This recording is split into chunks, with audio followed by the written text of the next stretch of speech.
Welcome in, YouTube, to part 4 of Shadowbringers with Morrighan Initari. We have made it to the Fairy Kingdom. How far will we get? Who knows? I'm hoping that we at least get to the dungeon, maybe the trial. We'll find out. Don't forget to like, comment, and subscribe down below and let me know what you're all thinking of these videos, and that you can catch me on Twitch at twitch.tv/CalebGames here, where I stream Mondays, Wednesdays, and Fridays, starting between 9 and 10 a.m. Pacific time. I love you, YouTube, and I'll see you in a bit. Alright. Il Mheg, the Fairy Kingdom.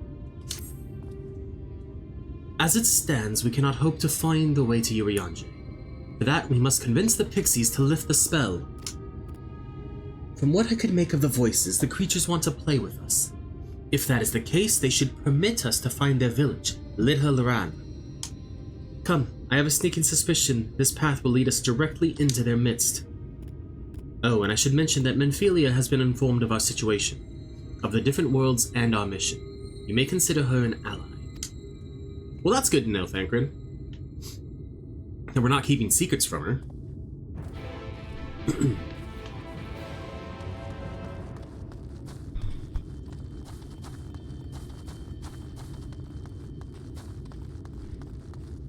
Alright. I should probably actually just hop on my mount. It'll get us there a smidge quicker. Smidge faster. Alright. I also could have just teleported, because after recording yesterday, I went and attuned to the Aetheryte. But, you know how it goes. Well, here we are, yet the pixies are nowhere to be seen. Knowing them, their games have already begun, in which case... Morrighan, there is a variety of plant native to these parts with a distinctive furrowed tip. Looking grass is its name. So called because it can be used to spy pixies. Believe it or not. I'll explain how I know all of this later, but first I need you to help me find some. Oh, if a voice calls to you, under no circumstances should you respond. You will only subject yourself to further mischief. Right?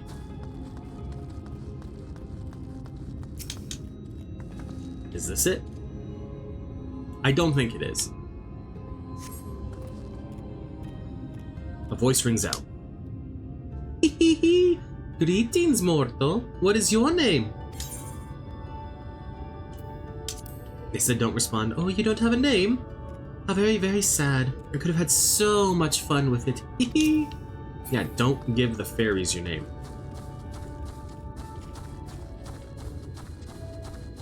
That much I've learned.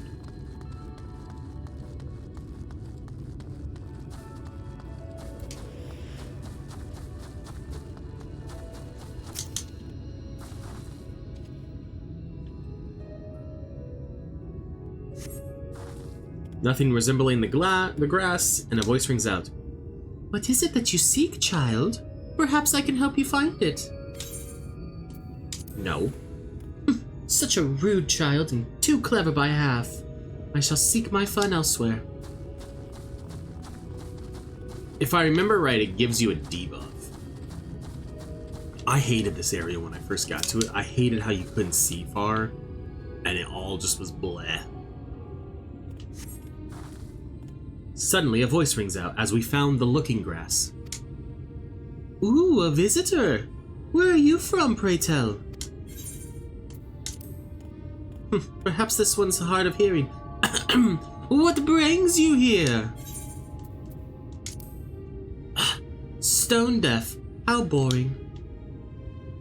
Still, picking plants at our village is as good as indulging in our hospitality. And who are we to turn you away? Stay a while. Stay forever. Uh-oh. Yep. God, this sucks. Sprinting at least makes it go a little faster. I take it you met with some trouble. Apologies for subjecting you to that. Can I assume from your presence that you managed to find us some looking grass?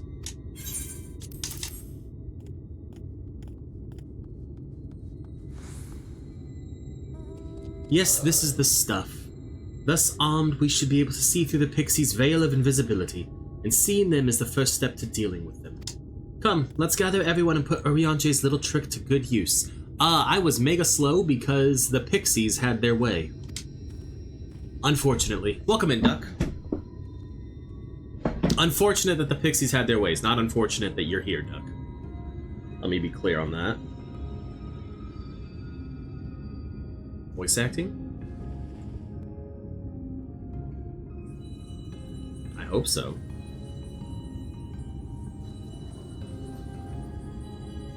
There all of them are.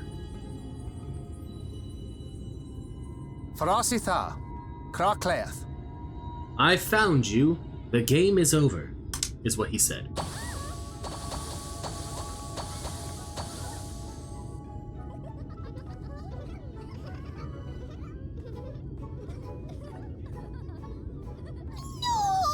We are found! How did this mortal know our trick? Wait! I recognize their souls. These two have been here before. Look! Twins! How adorable! Oh! Play with us!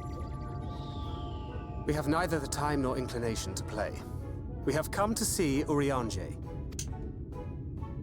Oh yes, Urianje, the peculiar one. In return for a place in Il Mheg, he agreed to a riddle contest with us for 7 days and 7 nights without any sleep.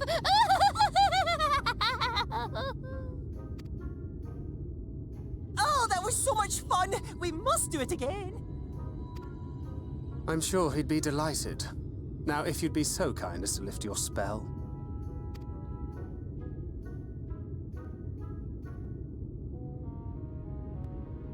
Shall we? Should we? Would we? What now? I don't know, but this is their home, so we must indulge them.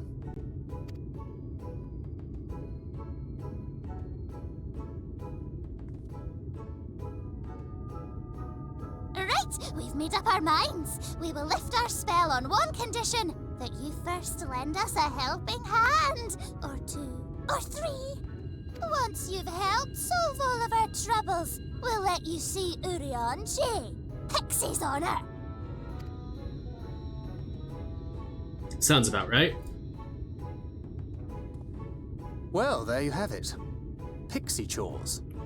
I suggest we split up.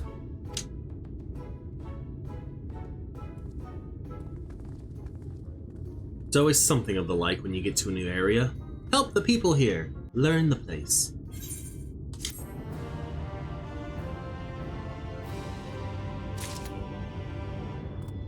Alright.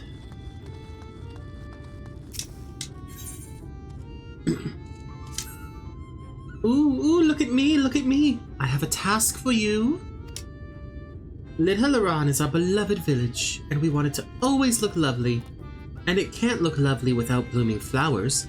And no flowers bloom lovelier than everblooms. So here are some everbloom seeds. Take them and sow them here, there, and everywhere around the village. Simple as a dimple, yes? I guess. Alright, let's go pick up the quest over here. Yes, Lala.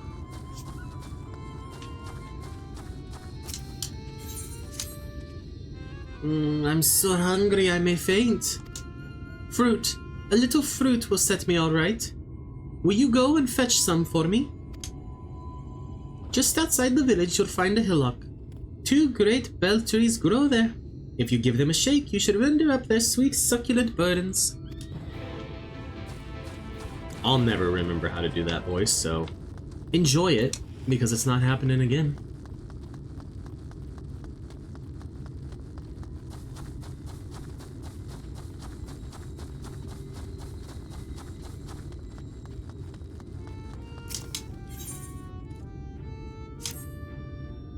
Mortal, mortal, hear my plea.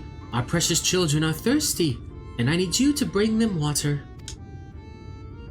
Who are our children, you ask? Why, the leafmen you see standing about our village. Adorable, aren't they? Now, you'll need to go to Long Mirror Lake to draw the water. Once you have it, see that our children have a good drenching. Oh, but be warned, the Fwath make their home in the lake. They tend to play rough, so have care.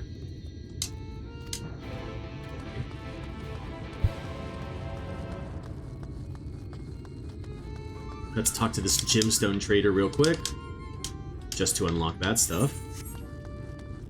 And now, let's head north to the lake.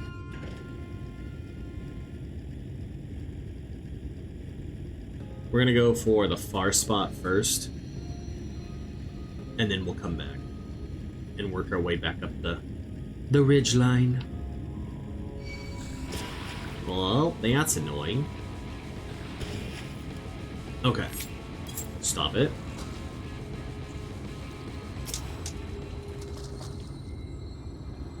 I'm probably gonna have to fight some Fwath. Yep. Oh, a couple of them. Ooh, a mortal.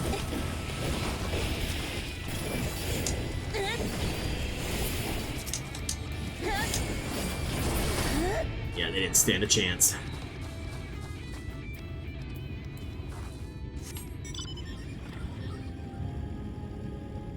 Wait, is there something I had to... No, I gotta give water to the leaf.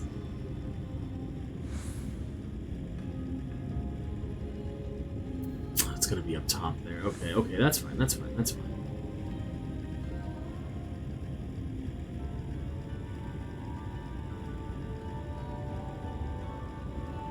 So...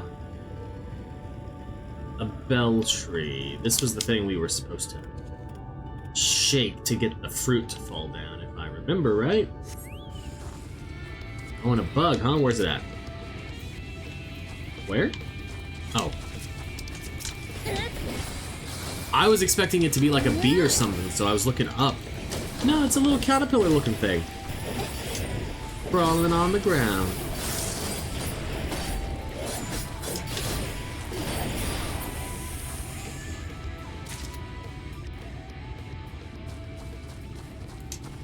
Alright, we got another thing over here.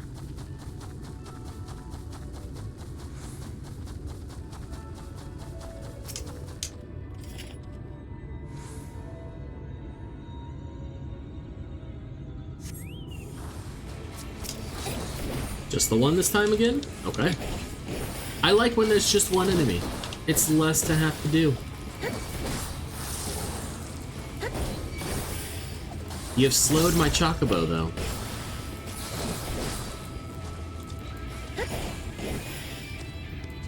And I don't know how I feel about that.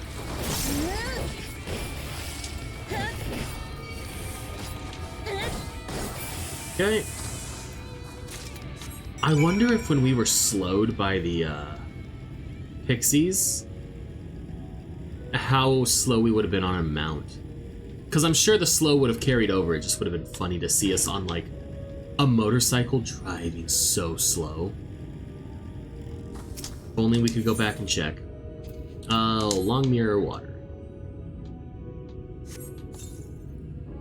Okay.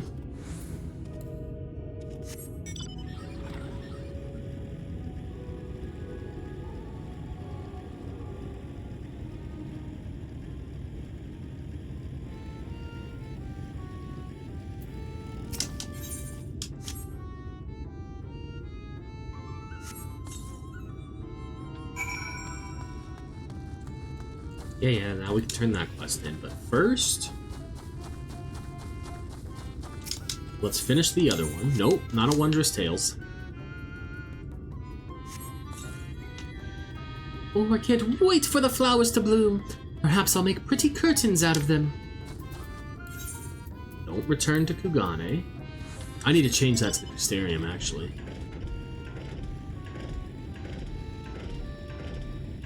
So next time I go there, I should probably try to remember to do that. Go top here.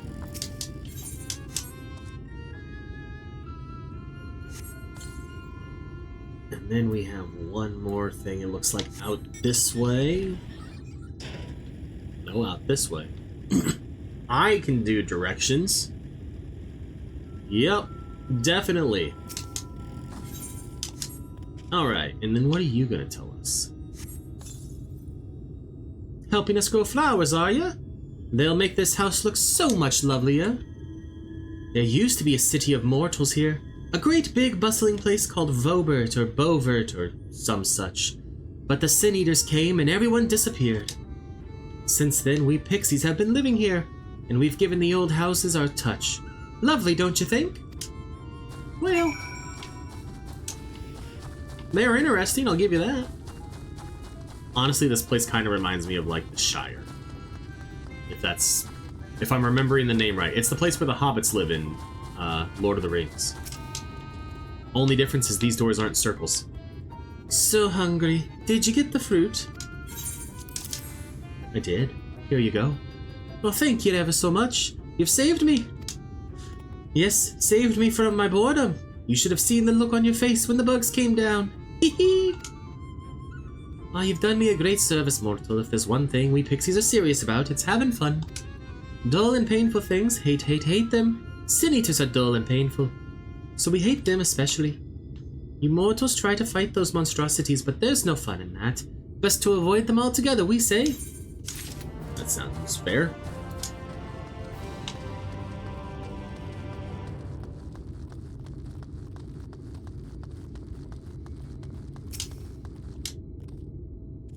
You done sowing the seeds? Thank ya. This shall help Lightwarden live up to its name, which means flower house, in case you weren't aware. We weren't always here, you know. We used to live deep in a lush forest. It was beautiful beyond compare, but almost all of it was swallowed up by the light. For a while we roamed, but eventually we found a place that men had abandoned. Together with our fellow Fey folk, we decided to make it our new home. The land of everlasting spring. This is our home, and it could be yours too, forever and ever and ever.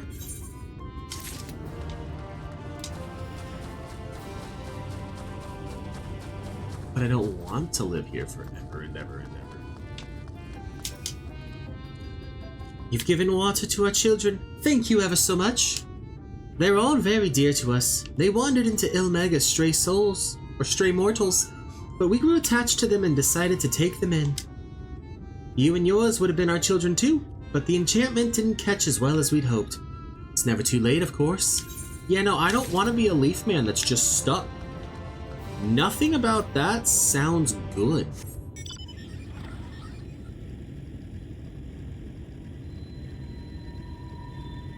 Alright, Thancred.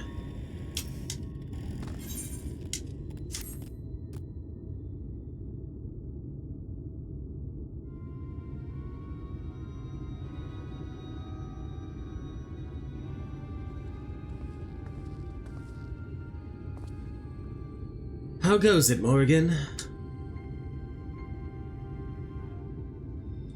So a mix of menial tasks and pranks.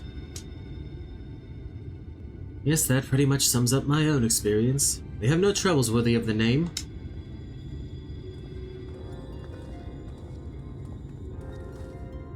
How long are we supposed to keep at this? They're clearly playing with us. Indeed, whenever I inquire about how much more there is to be done, the answer is ever the same, a little. I doubt they have any intention of releasing us in the near future.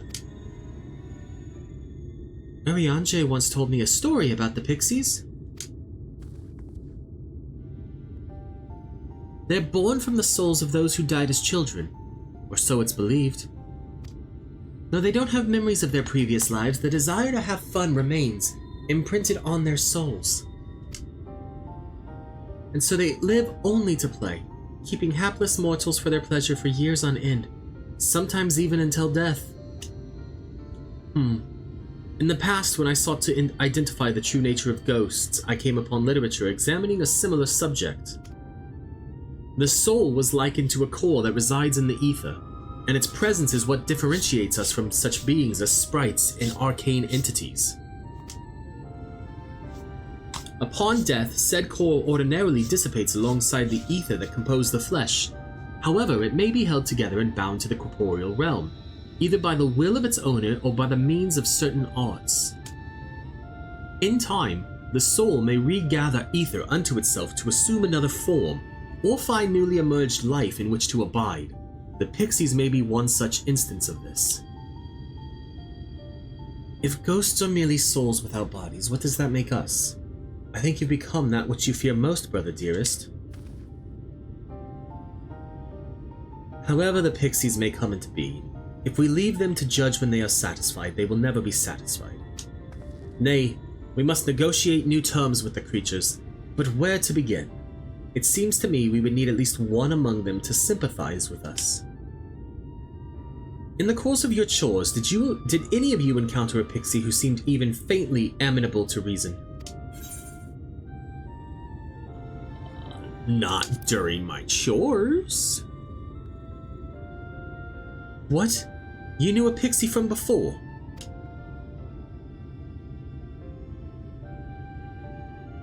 Not only are you acquainted, but you've entered into a pact.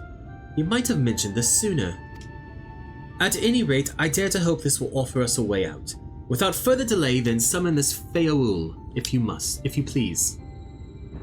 Yeah, she's gonna be angry with us because we should have summoned her from the start.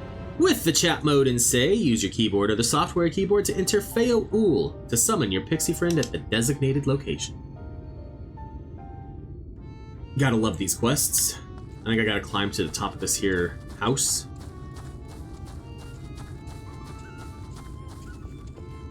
Nope. Oh, it's over here.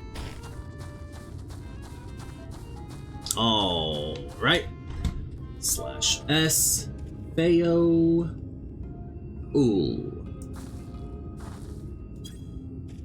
A voice rings out in your mind. So, my sapling has finally remembered about her lovely branch. But with such a half-hearted call, she may as well lop me off and cast me aside. I have no sapling. Now, we have to do it again. But this time we have to say, please, comma, Feoul, with a capital F and a capital U. I need you. Is that your idea of a fervent call? A solid log could do it with more fire. Okay, once again. S. Capital O. Loveliest of branches, comma. Please grant me your succor with an exclamation point. Because if you have your punctuation wrong, or your capitals wrong, it won't work. There we go.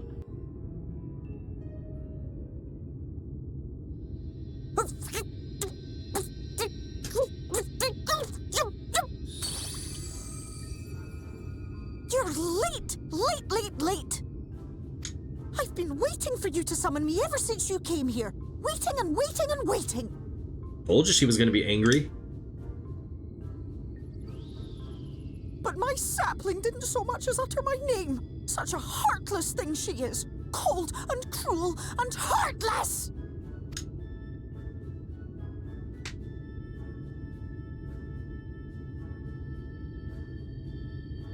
Another self-important little brat.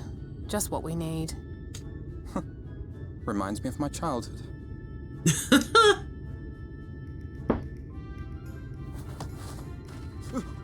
All right, I'm sorry. It was a joke. Honestly, just a joke. She's gonna murder you, Alphino. But just now you called for me so earnestly, so fervently. I couldn't possibly stay angry at you. Very well. As your lovely branch, I will lend you my strength.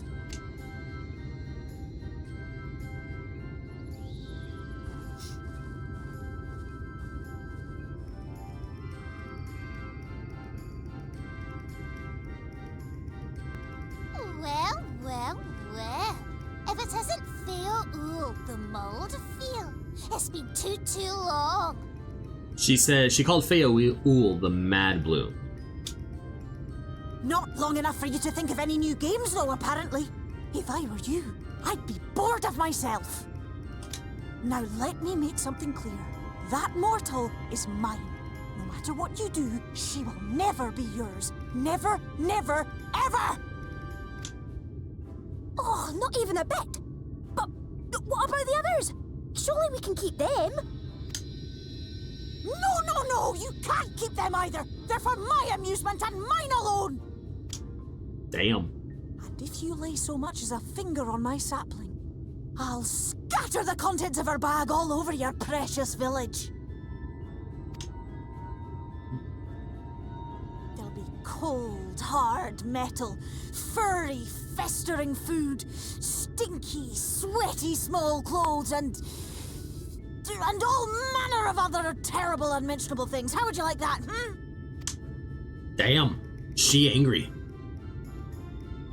All right. But will you not at least let us play with the twins? Just while the others go and see Urianger?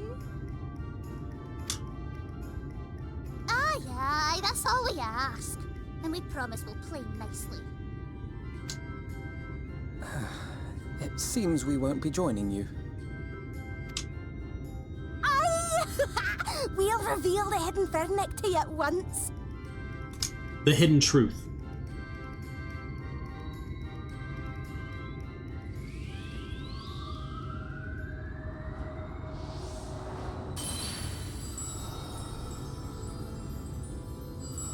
And it's with that when I was like, oh, this place actually is pretty. It's not all foggy and ugly, and I really became a fan of the area.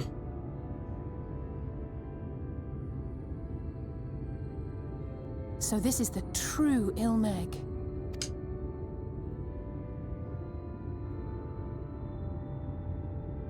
How are you feeling? Better. I think I remember the way now. Apologies for the delay. Shall we go and see Urianger? Your lovely branch is useful, yes? So whenever you're in trouble, you must remember to make use of me! And we never do.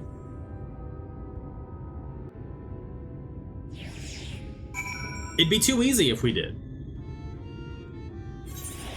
Honestly, she could probably solve all of Shadowbringers on her own.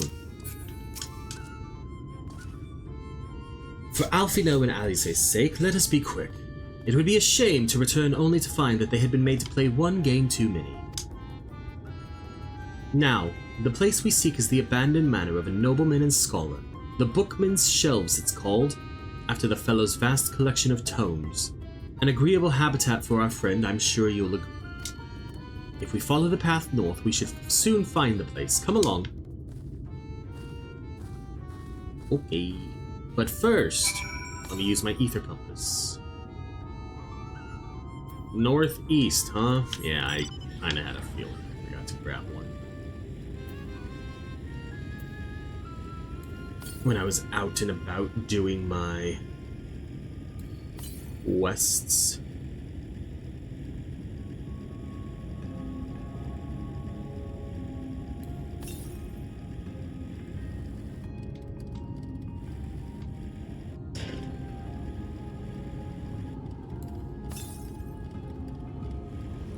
Oh, there it is.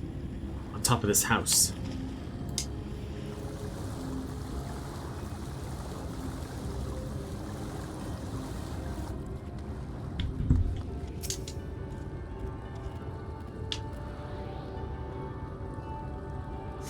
Huh.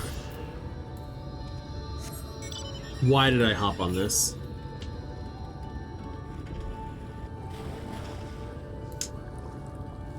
We can't use it on water yet, so... Okay.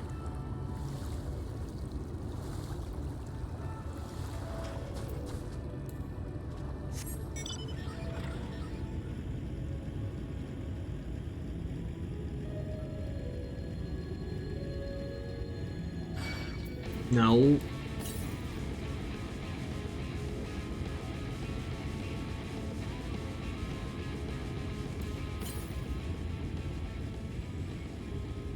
So there's not another one close to here yet. I know there's one like over on those steps. Then there's one in like a cave over there. There actually might be like 2 in a cave over there. I was just wanting to make sure there wasn't one immediately around here. Alright, Thancred. And here we are at long last. I give you Urianje's humble abode. Come, let's see if he's home. Pretty sure this one has voice acting.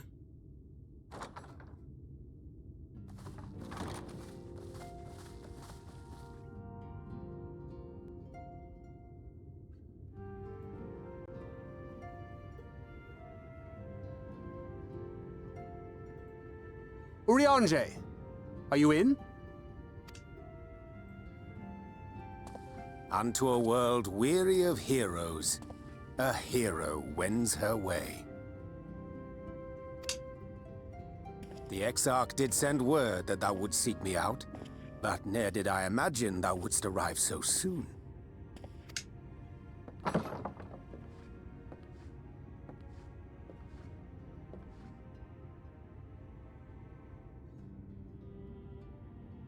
Full glad am I to see thee once more, my friend, and none the worse for thy travails.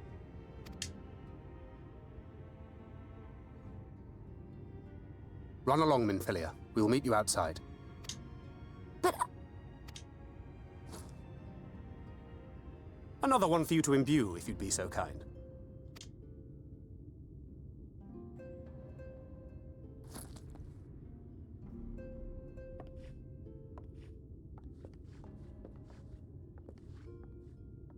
I take it thou hast met with our other comrades already?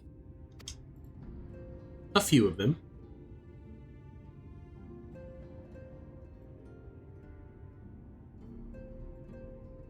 Still haven't met Y'shtola, though.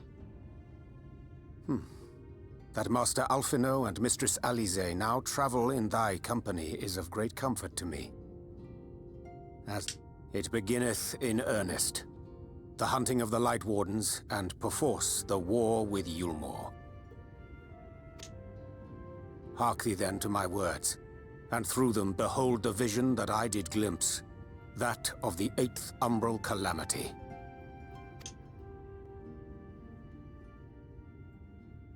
As I drifted hither to the first, traversing the boundary twixt reality and potentiality, I did bear witness to events yet to come.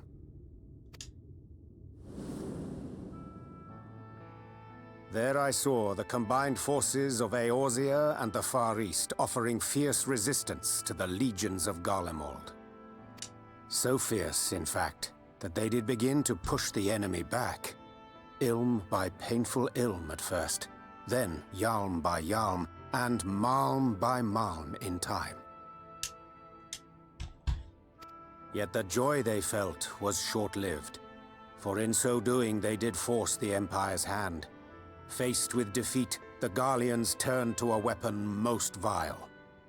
Black Rose. Its potency defied all reckoning. Once released, the gas took on a life of its own, wreaking untold carnage not only in Eorzea, but in the provinces of the Empire besides. Good God. From fighters upon the front lines to babes in their beds, none were spared. And as the casualties became too numerous to count, so did the fabric of civilization begin to unravel. Nor did the land itself escape unscathed, for spreading from the site of its release, Black Rose brought death to the very soil. To survive amidst the chaos and upheaval, men came to live by the sword, the rule of law giving way, inevitably, to the rule of might. Thus was the spark struck and the fire kindled, and swiftly did it spread as a blaze in a field of straw to engulf every corner of the world. Nations worthy of the name did then cease to exist. And those souls brave and true who might have risen to restore order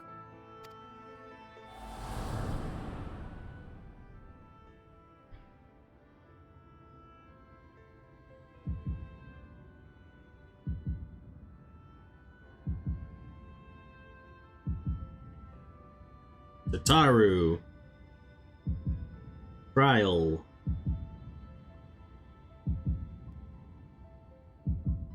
Thancred Yestola.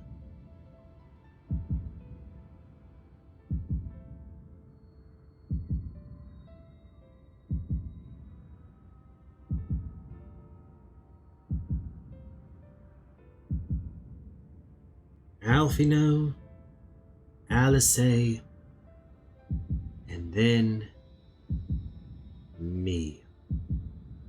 Were no more. For the weapon spared not one, not even thee.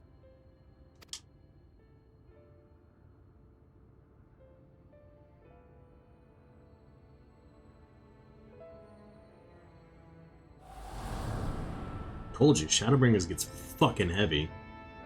An endless age of war, begotten by the blight of Black Rose.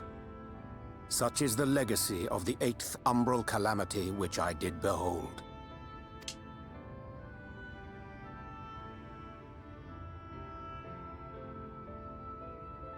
No matter the cost, we must forestall this tragedy. To that end, I have labored during my sojourn in this world, discovering in so doing the answer to a pressing mystery. That of Black Rose's inexplicable potency. Oh, do tell. Come.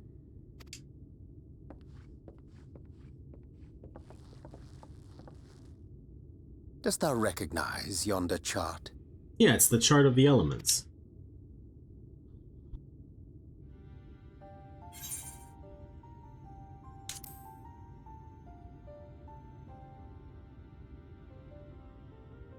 Indeed.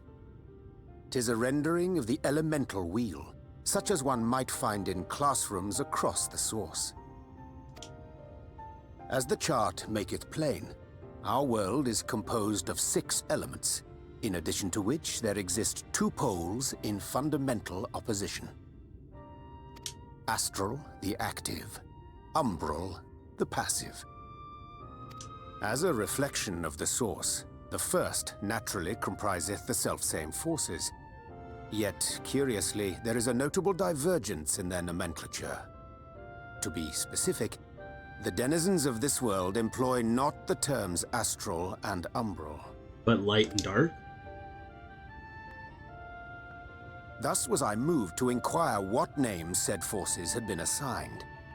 A simple question which yielded a most unexpected answer. Oh?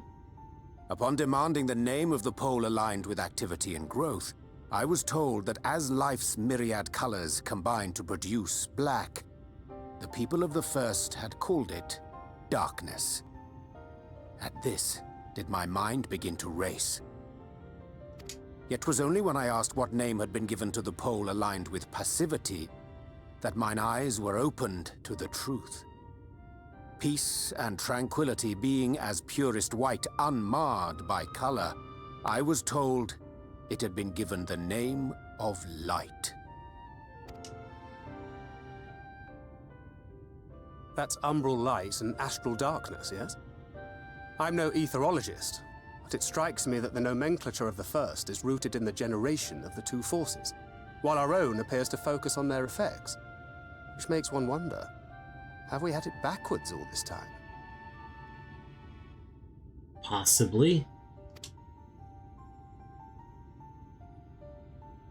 'Tis indeed a compelling question, and one which beareth closer examination. Yet what knowledge we already possess sufficeth to explain the chain of events. The phenomenon of etheric thinning observed in the source is the consequence of light, the power of stasis, flowing in from the first to stifle the movement of ether within the land. And according to Master Alfino, Black Rose slayeth by halting the circulation of ether within living beings. Should such a weapon be unleashed even as the first were rejoined, replete as it is with light, we would have a disaster of untold proportions on our hands. A calamity. Well, at least we have a better grasp of what we're facing.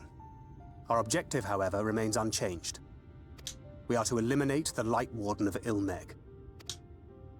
Speaking of which, were you able to ascertain its whereabouts? Aye. 'Tis all but certainly ensconced within Lightwarden, the castle which standeth in the midst of the lake. Makes To sense. enter said stronghold, we must needs turn to the pixies for aid.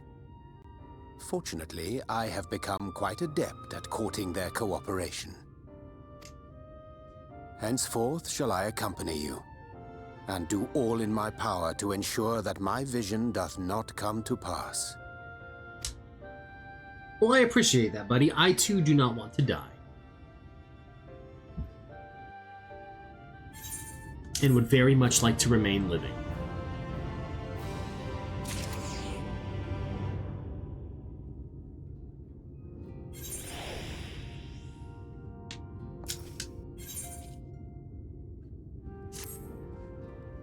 My friend, ere I speak of the task at hand, there is a question I would pose to thee. What thinkest thou of mine appearance? Did you take up astrology? Indeed, though the night be lost, behind the shroud of blinding light, doubt not but that the stars shine still. I have chosen to avail myself of their guidance, that I might navigate the sea of uncertainty that stretcheth before us. For a blessing, my prior studies of astrology did provide me with adequate grounding in the art. But enough of myself. Let us now speak of our task. As I did mention, if we are to enter Lightwarden, we must needs gain the pixies' cooperation. This is a simple matter of presenting unto them a suitable gift. I shall procure a selection of viands that shall please their palates. Thancred, pray assist me with this endeavor. Meanwhile, Morrighan, I bid thee obtain that which will please their eyes. In these parts there abideth a vilekin known for its beauteous wings, the hawker. I shall lend thee a receptacle within which thou mayest capture a weakened specimen. Alright. I just want to go up here real quick. I feel like there might be a lookout point up here. I was wrong.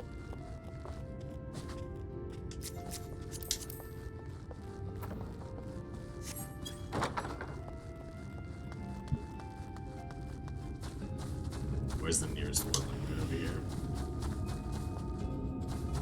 Alright, Hawker. Come here.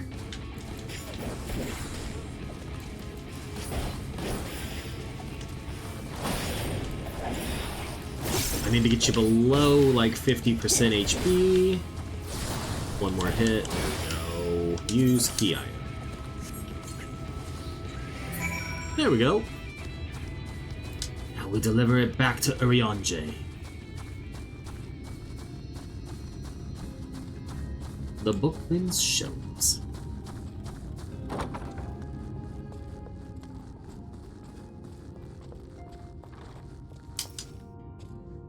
Thou art returned. Wert thou able to capture a hawker?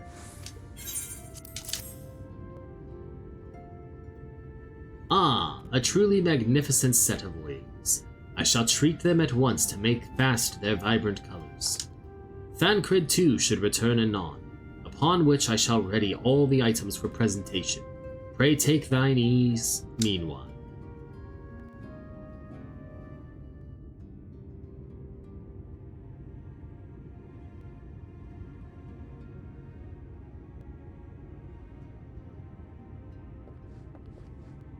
"'Tis done.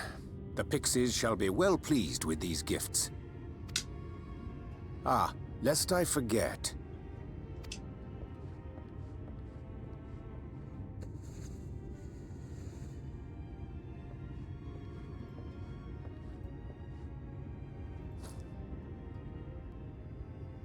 Oh, the white orosite.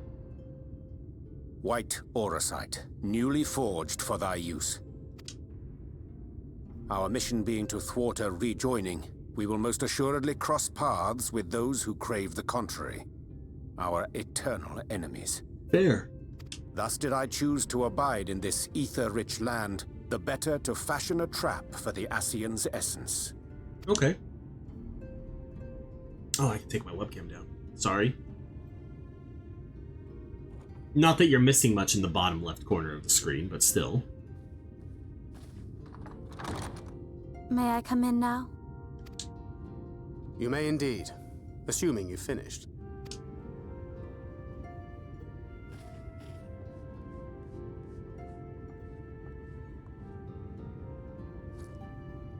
I did as you asked. That's my girl, thank you.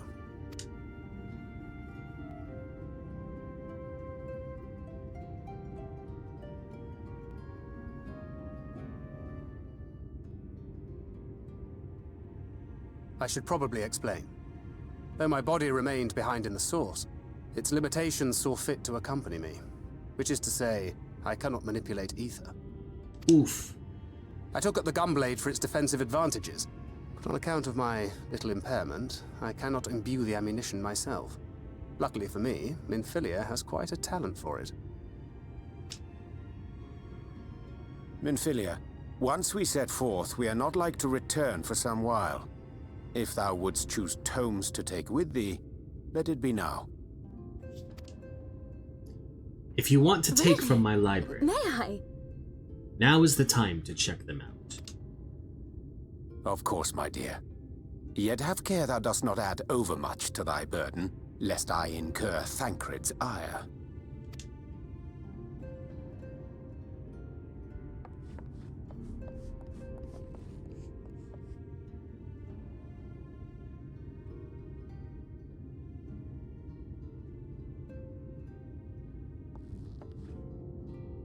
What are you thinking, Hast Urianger? thou spoken to her of thine encounter with the Minfilia of Eld?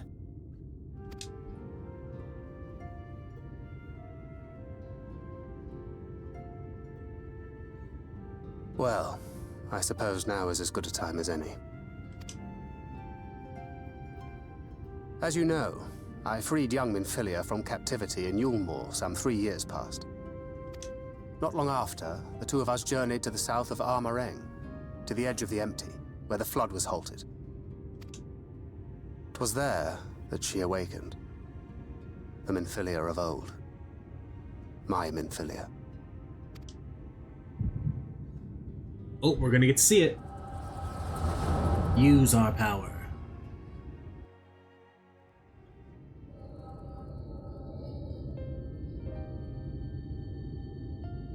Tell me, what must I do to bring you back?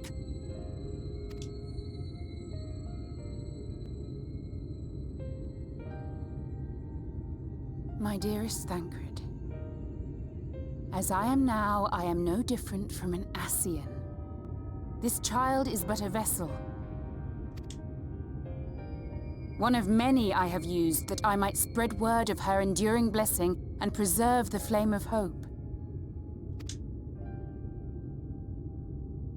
In my name, each has died, never having lived her own life. I have taken enough from these children. I will take no more. But what of your suffering? Your sacrifice? This isn't fair! I will not stand for it. I cannot! There must be something we can do. Tell me!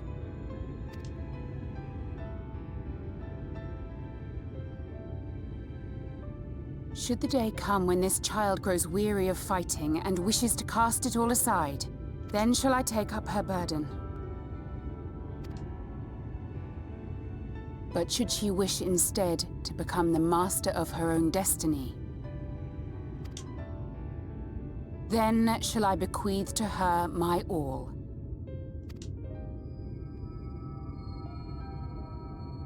Imbued with the strength that I reserve for rebirth, she may come to wield my powers as her own. And what of my wishes? What of Flamine's? What of all the people who love and care for you and want nothing more than to see you again?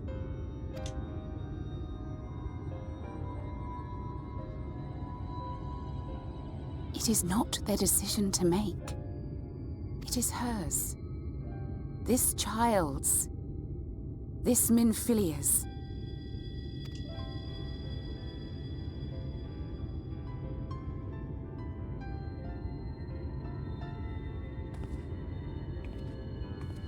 You have ever watched over me, Thancred.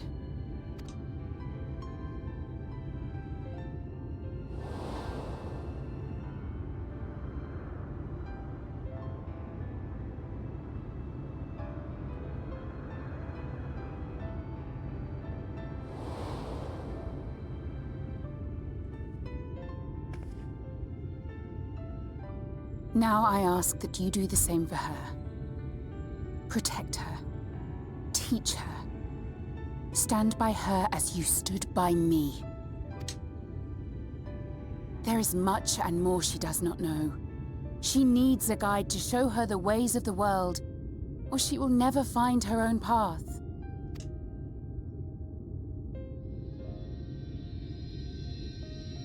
When the time comes, you will find me here. Until that day.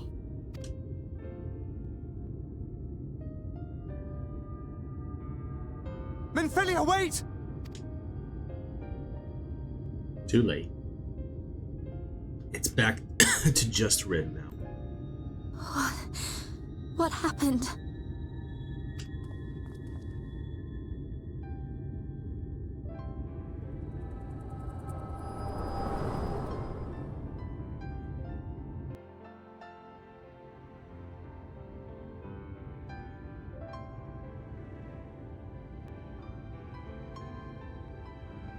And then she was gone. Minfilia, the girl, claims to have no recollection of any of it. I have told her many things, where we came from, what we fight for, but of that day, I have not spoken. Because you want her to give up herself and let Minfilia back. Because you're selfish. Why is the control... Why can't I... There we go.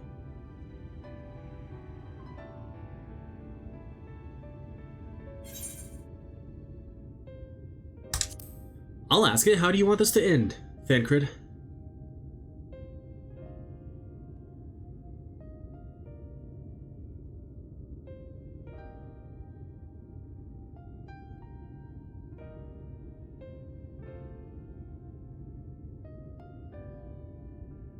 It was a fair question.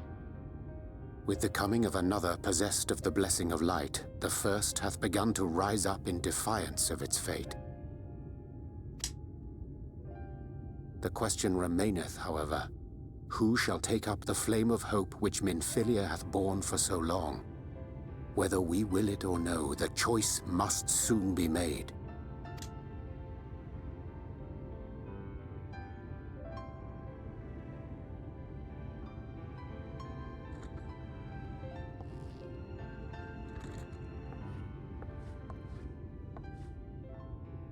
I'm sorry I took so long. It was so hard to choose. In the end, I settled on just the one. What one is it? That is well. Now, if all is in order, let us set forth for Lida Loran.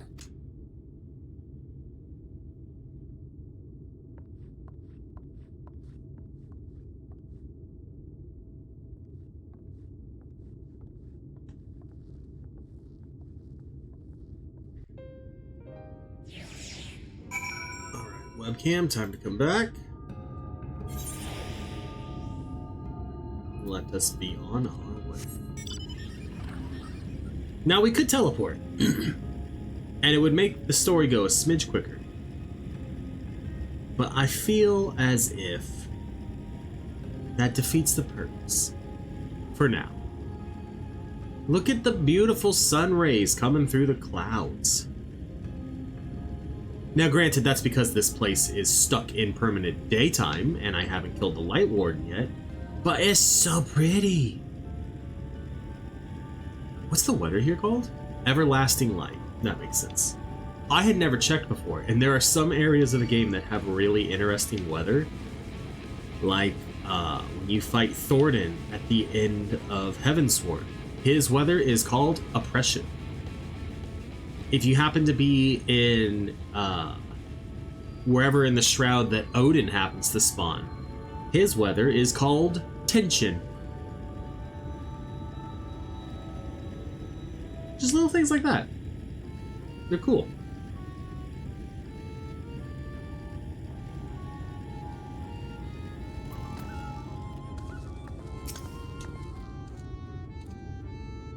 We weren't expecting you all back so soon. We had scarcely begun playing with the twins.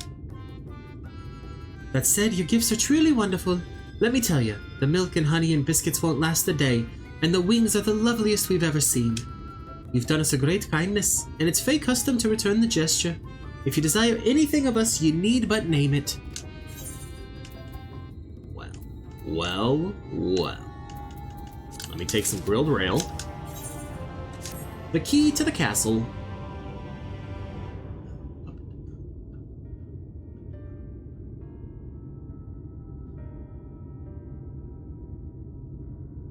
So what is it that you desire? Rusty old coins like you mortals are wont to collect, perhaps? We are resolved to vanquish the Lightwarden of this land. To that end, we would desire to enter Liagia. What a strange thing to wish for! You might as well ask for your death.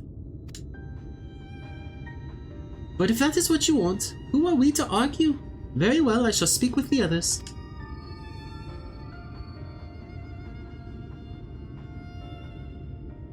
You've clearly been busy, Urianger. Would you be so kind as to tell us what we've missed? Well, I've discovered the elements, and learned how to do astrology. Would you like your horoscope, Alphino? So what was the purpose of these gifts? Is there anything you can tell us about this light? Aye, my lady. By circumstances most tragic, the Lightwarden of this land is our king and ruler, Titiana.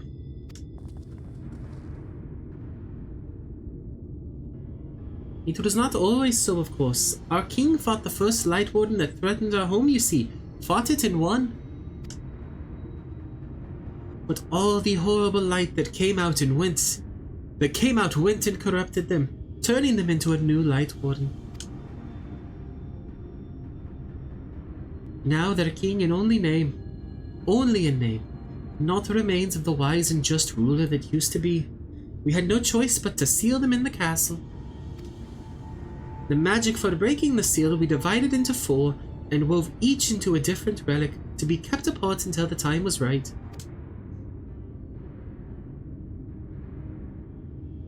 And this dress is one of them. It's been in our safekeeping for years and years, but we've decided to entrust it to you.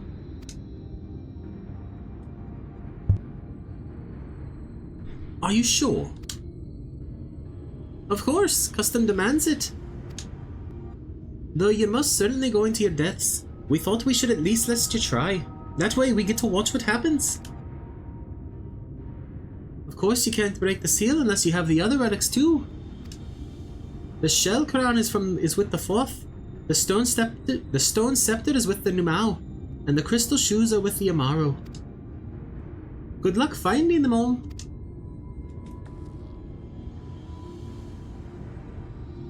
The facts thus disclosed confirm mine own understanding. Our quest lieth now before us. First, let us hie to the lake, there to claim the shell crown from the 4th. If we call to them before the untouchable gate, they will answer.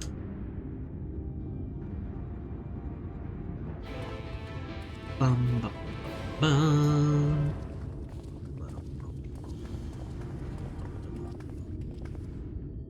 Okay. Which means we will have the, what's it called? Well, we're at we're at the dungeon now.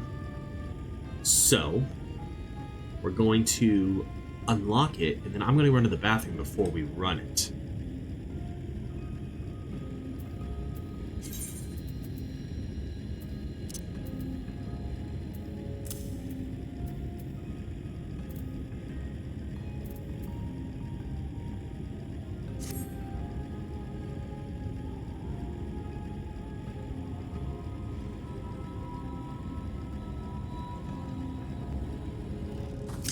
Alright.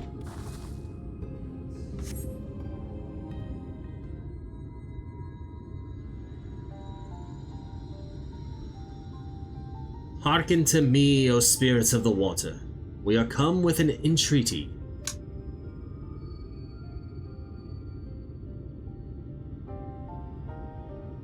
Not in a talkative mood, apparently. I'm not exactly sure how the gate works. But if the Fluff are water spirits, perhaps we should take our search into the lake. I suppose a brief dip wouldn't hurt. We all know Thancred swims like an eel, but what about you, Minfilia? I can swim well enough. Thancred taught me. Excellent. What about you, Urianger? I'm not sure I've ever asked.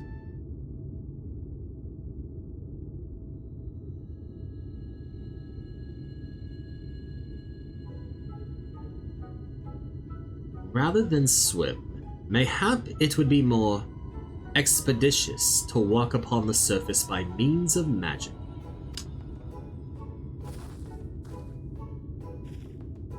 You too, Urianger, that you should be a kindred spirit. Worry not, my friend. I know some helpful tricks, and I should be more than happy to share them with you. We shall conquer the waves together. Well, well, aren't we a lively lot? And you have an entreaty for us, you say? An entreaty from mortals. What a treat. I, my comrades and I are on a quest to vanquish the Lightwarden. To that end, we would humbly beg the loan of the Shell Crown, which we are given to understand is in the safekeeping of your people. Oh, is that all? Of course, you may have it. You shall have it. Just like that. What do you want from us? Oh, no need to be so suspicious. The crown simply doesn't mean much to us is all. As a matter of fact, nothing means much to us. For we fluff. It's over before it's begun, and we couldn't care less what becomes of the Fairy King, nor the world for that matter. Having said that, we do so seldom have mortal visitors, and it would seem a shame not to make the most of you. Touch the untouchable gate and come hither to our domain, Il Mheg. In your tongue it means forbidden realm. Sounds forbidding, yes? Kinda, yeah. And so it should, for we are one with the water, our home wrought of ripples and waves and currents. Find your way through, give us thrilling sport, and we will give you the crown. Il Mheg now accessible. Okay. Like I said, I am going to run to the bathroom really quick, so... Also, you guys couldn't hear anything I was just saying, because I just realized the mic was muted. So that's fun. What I was saying, though, is we're going to try and run this with a party of other people. But if it takes more than 5 minutes, obviously, we will cancel that and run it with the Trust. But we're heading this way just to try and get a little bit of a head start on the whatchamacallums over here. The things. And by things, I mean the ether currents.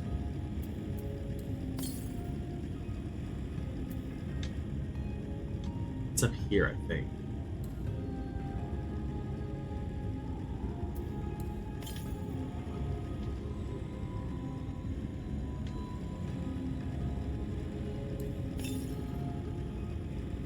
Yeah, it's right there. Alright. I'll fight you, ya Fuka. Why is it... I need to get a new controller so badly.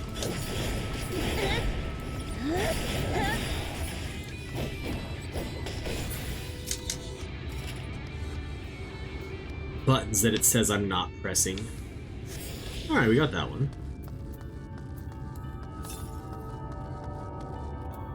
624 yalms to the north, huh?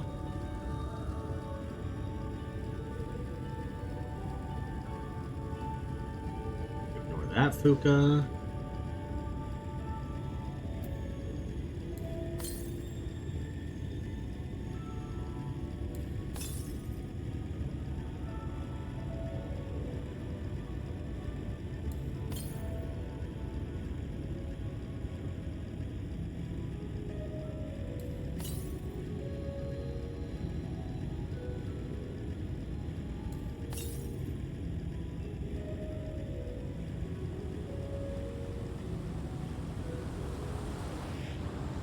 Ignore the Tot Avis. Northeast. That's this direction. I keep going northwest, thinking I'm getting more and more to the east, and I'm directionally challenged.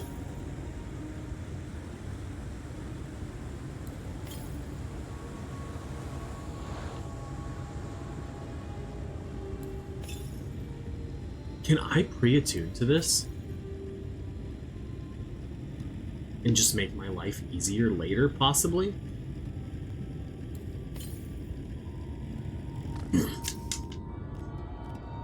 I can indeed.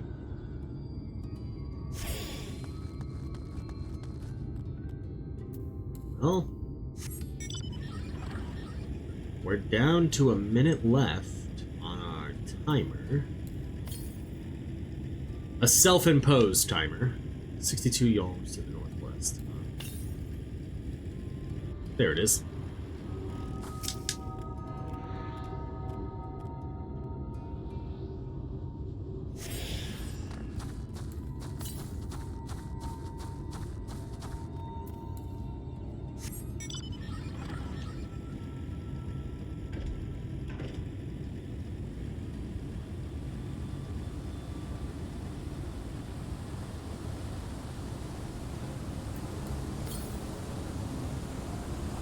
Northwest.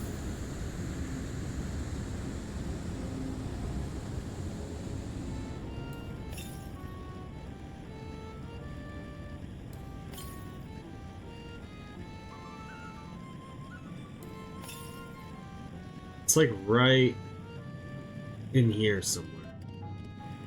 There it is. A little bit of a jump puzzle. Not really a jump puzzle, just a little bit of platforming. Oh! Oh, please!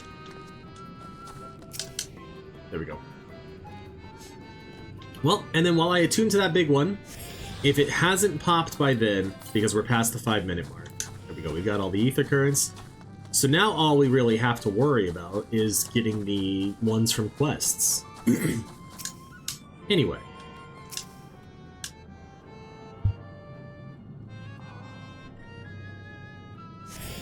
It never popped, so withdraw, duty support, non-Meg, Urianger, Alice, and Menthelia. Sounds good to me.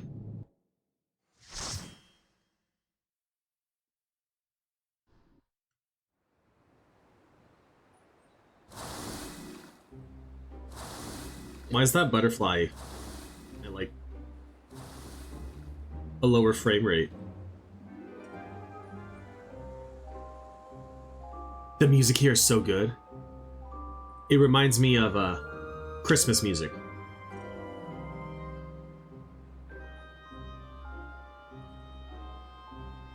And I can't think of what Christmas song it is, but there's a Christmas song that I swear sounds just like this. Or obviously, like, very close to this. Alrighty!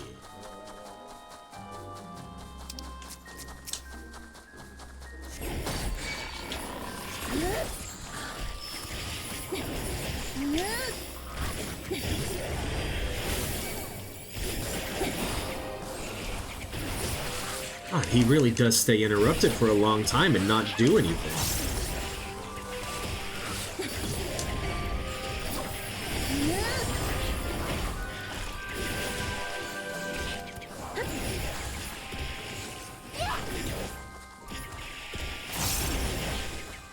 should have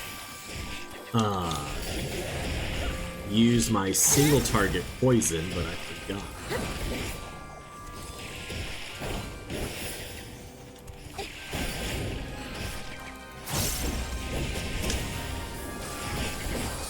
And we're moving. I also probably could have started moving by the time we were down to 2 of them. But...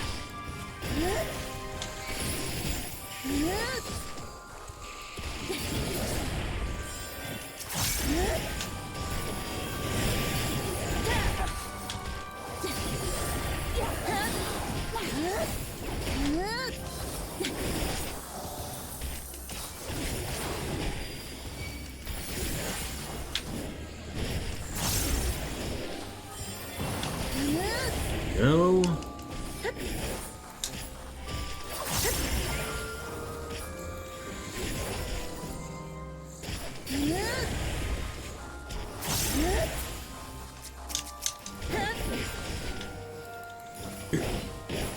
I will try to make sure I'm at least, when I'm single targeting the one that they're working on for the most part, to help it die faster. Because there are little things you can do to try. Speed up trust runs ever so slightly. There's still only so much you can do, though, since your party won't AoE.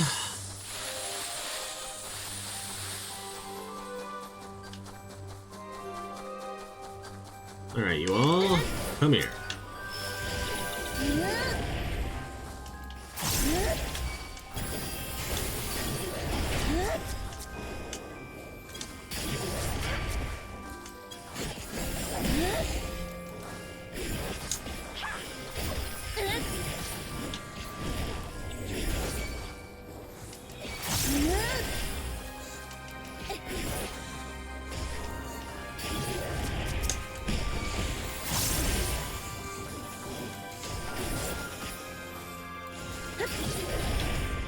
Here's what we're gonna do. Once this thing dies, we're gonna keep pulling.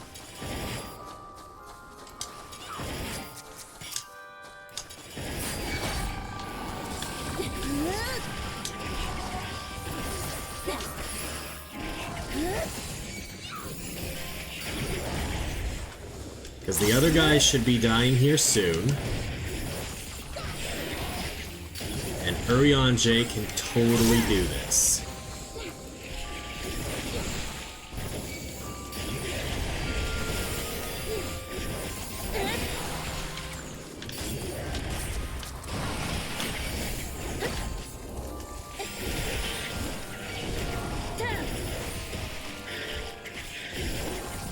Yep, he's doing it. I apparently am going to trust him more than I trust Alfino to heal.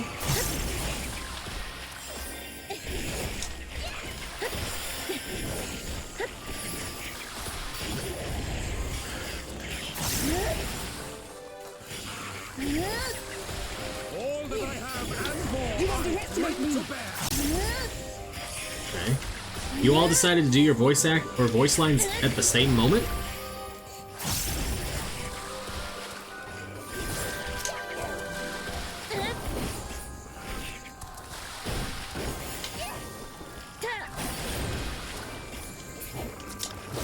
And somehow the little frog guy survived to the end, as the last one we decided to take out. Okay. If you say so. Alright, now we're on to Frog Boss. Inkthon, Lord of the Lingering Gaze.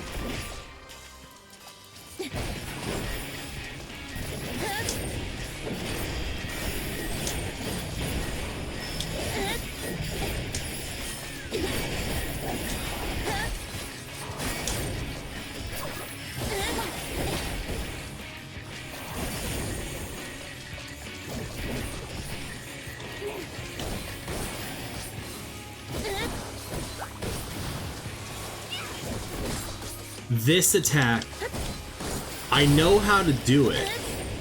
It's just still very difficult for me to do.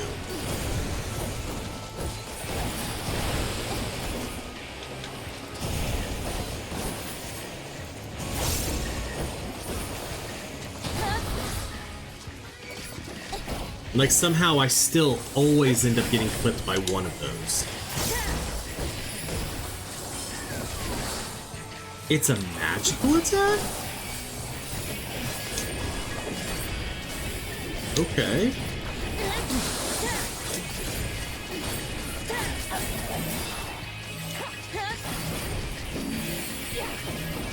That would explain why sometimes it feels like it still hits hard even when you're mitigating.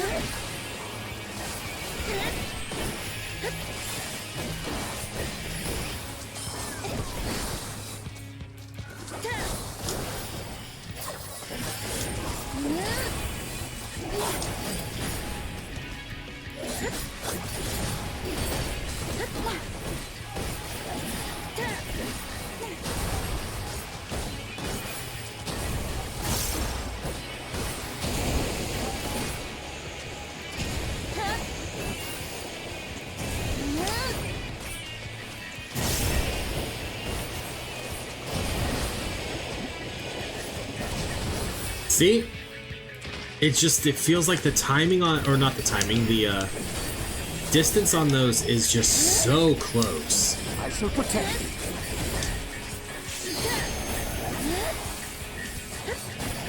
Here we go. No, go ahead and LB! Who was doing it? LB! Damn it!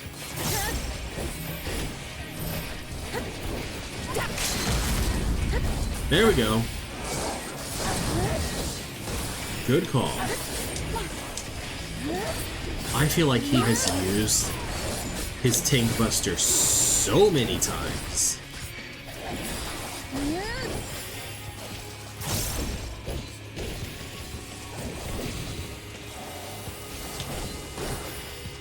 Come on, we can kill him before it matters.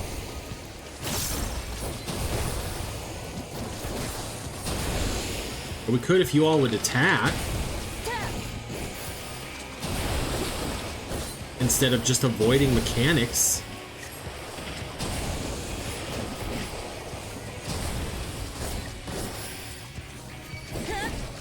Damn.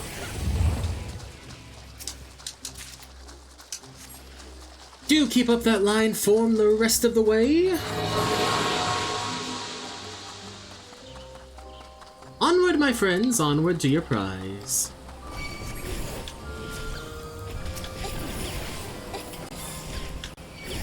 Mostly because I do not have mitigations. We're not gonna pull everything here.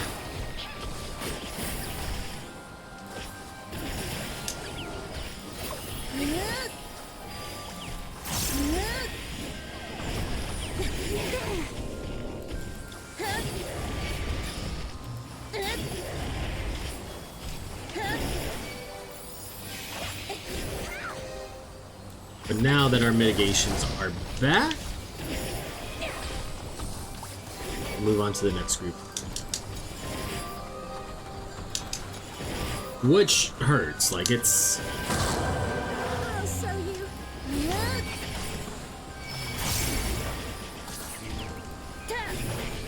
Urianger? Urianger?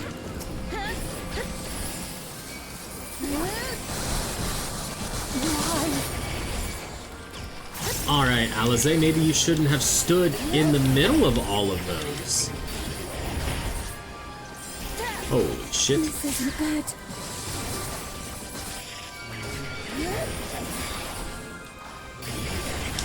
I shall protect thee.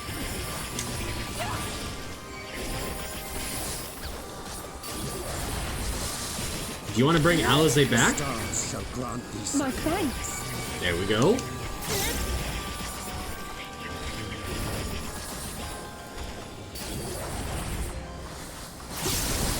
And then she just stood in all of those again.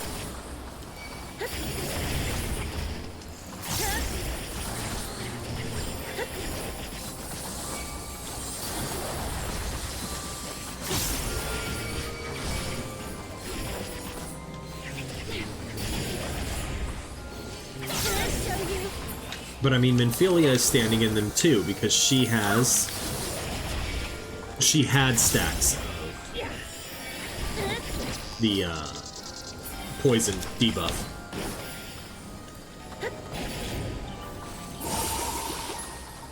Okay. Onward, my friends. My apologies, but accidents do happen.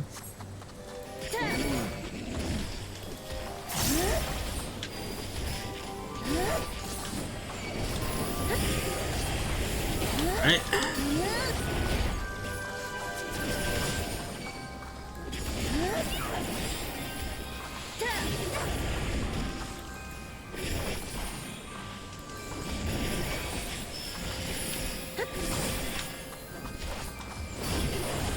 Alright, at least we got rid of the bear guy really quickly. Because I feel like he's the harder hitter of the group.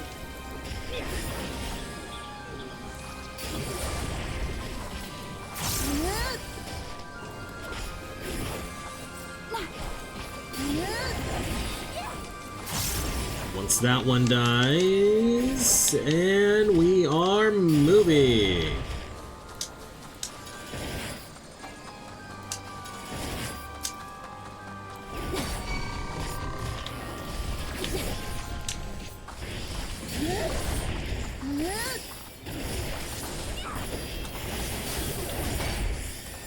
Oh god.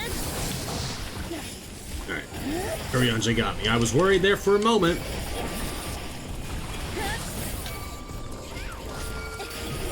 Because it did not seem like I was being got. Oh! Arianje's down, huh? I shall not yield. How did that happen? I can still fight. I shall protect you. I'll handle the healing. Ooh, Arianje. That's like Alice saying, bruh, get your shit together.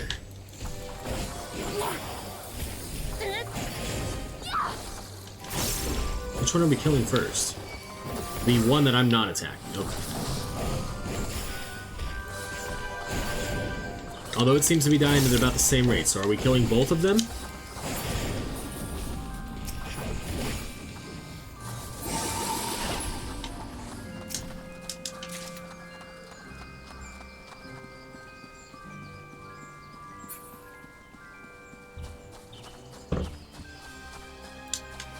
Okay.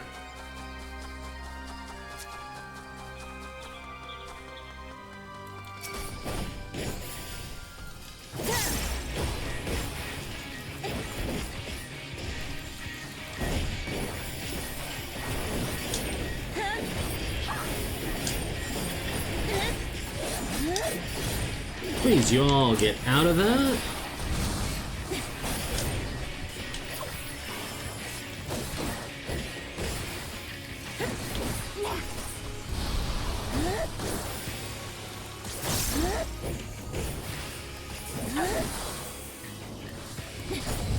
All right, Arianje, I had that one.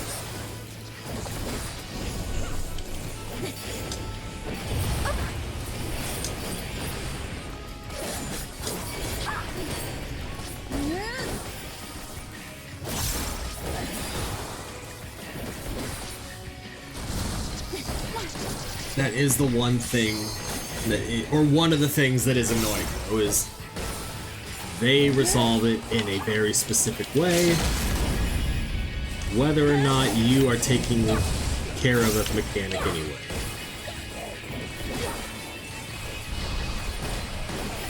Right.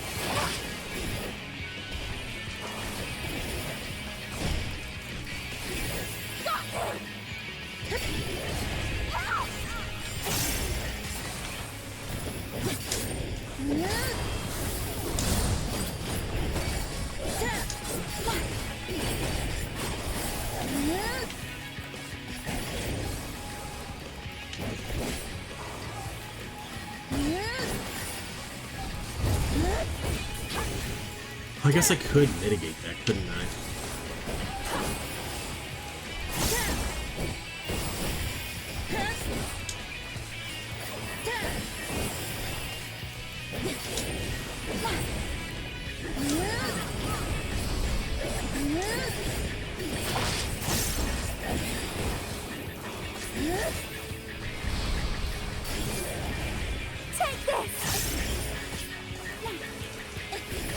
Alright, you all didn't feel the urge to help me get out of my bonds?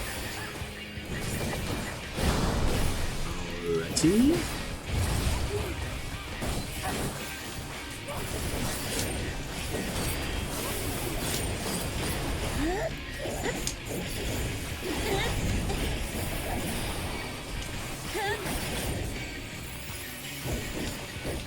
And there it just greed. There we go.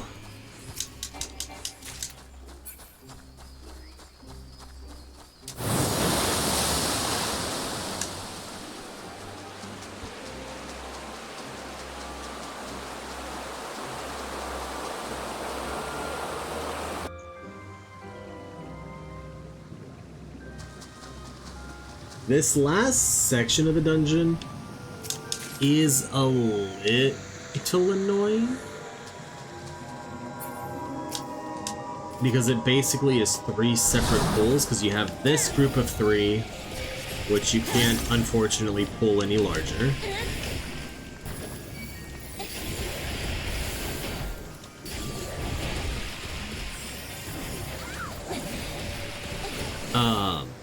And then you have the next middle section, which has like 3 pulls in it. Or it's like 2 pulls and a wanderer. And then you have another small group to pull. And it just is kind of like, why not just... Why? It's not so bad when you're running it with actual people, because then you can just do this part all in one go. Which we're going to go get the Wanderer real quick. Mostly because I would rather just have a small group there at the end.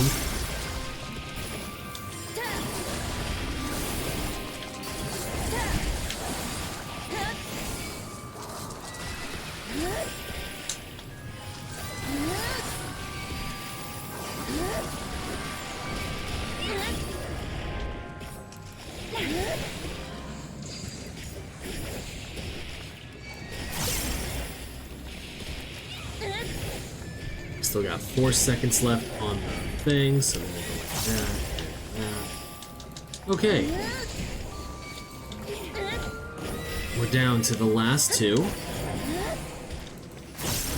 So I'm gonna start moving.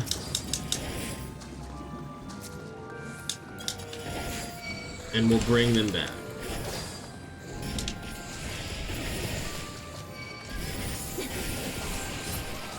So that we're not out of way of Urianger. Out of range of Urianger.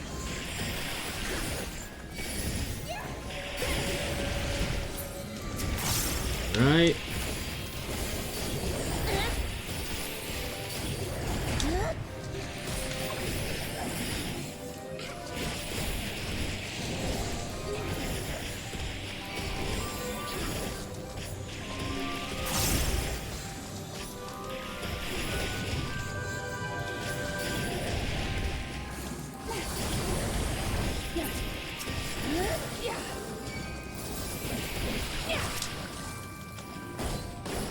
The one we're killing first? Yes. And see, we have to do this, and then there's gonna be one more pull we have to make afterwards. And it's just like... It takes so long as a trust.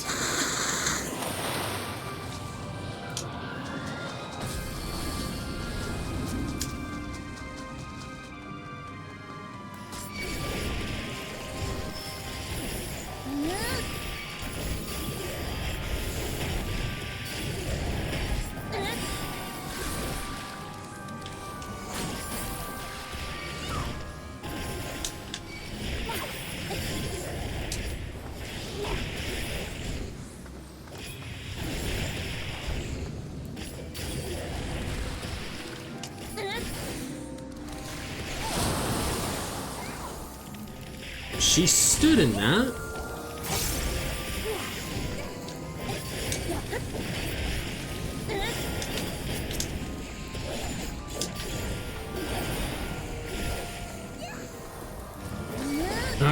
last guy.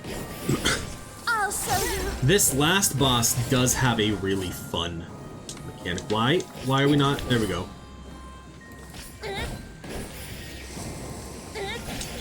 Does have a very fun mechanic.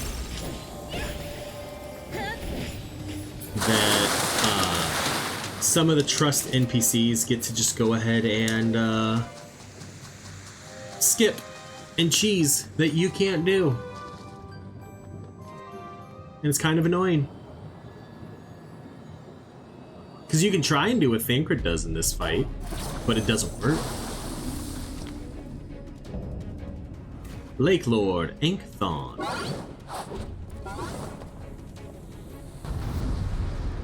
He's got a violin.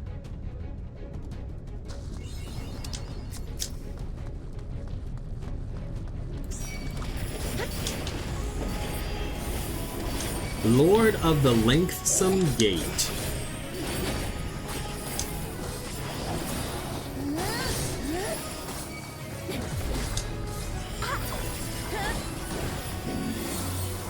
Use up the bleed debuff with that. I shall protect thee.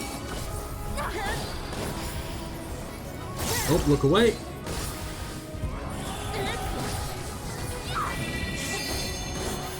He's gonna turn everyone into toads. Except Urianger got out of it by running away. That works. You underestimate me.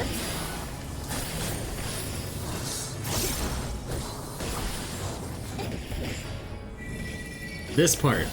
This is such a fun mechanic. And you gotta run across the bridge. And Urianger and Thancred will just skip it. But you can't.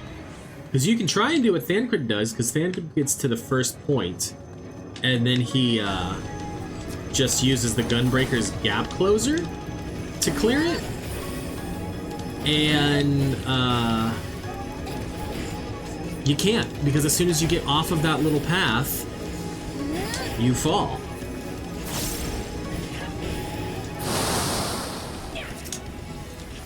Meanwhile, then there's Minfilia, who just doesn't finish it.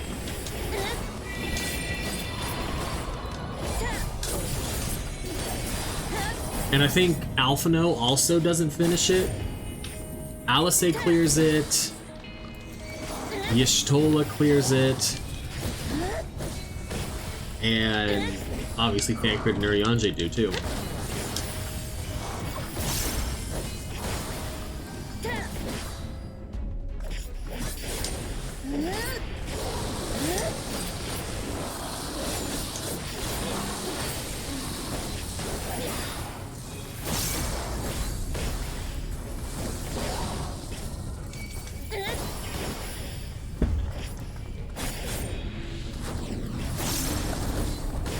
I'm fine.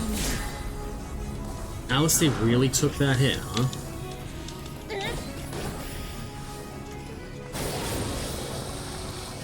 Alright, halfway there.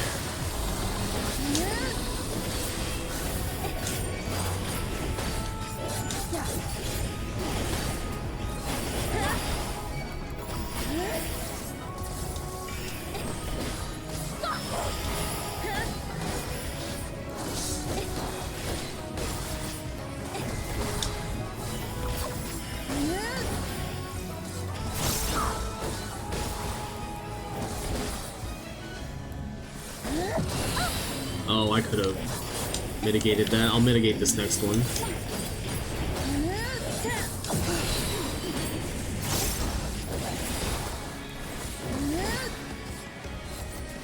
Three in a row, huh?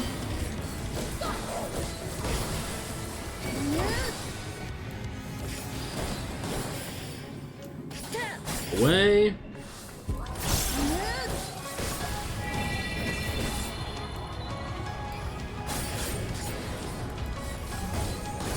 Urianger, you were like right on the edge of that, buddy.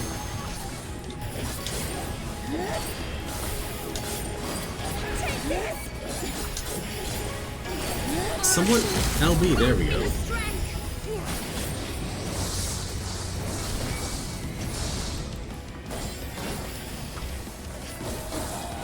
It's just like we've built the LB2, like let's go. And we leveled up to 76. Hell yeah.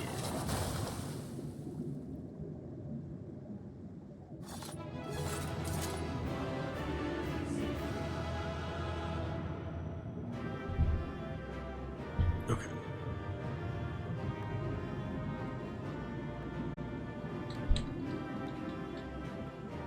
I will be right back again real quick.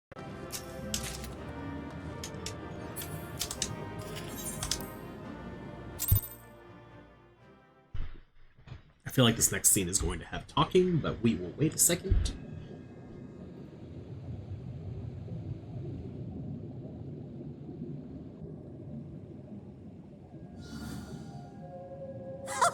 Well fought, well fought!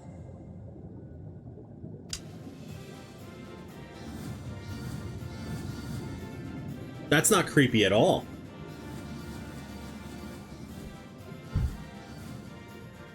Bravo!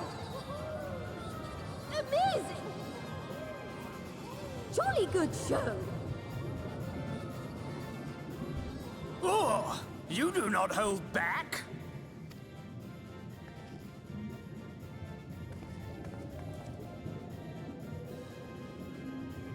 But I would have it no other way. Seldom have I enjoyed such sport.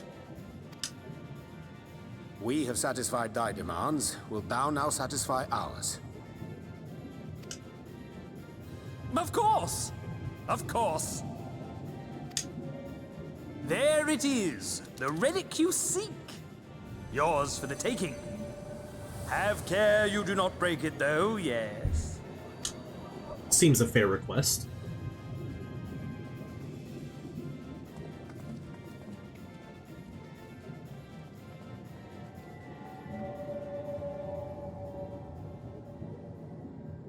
Ah, but you, my friend, you are mighty indeed, and pleasing to the eye besides.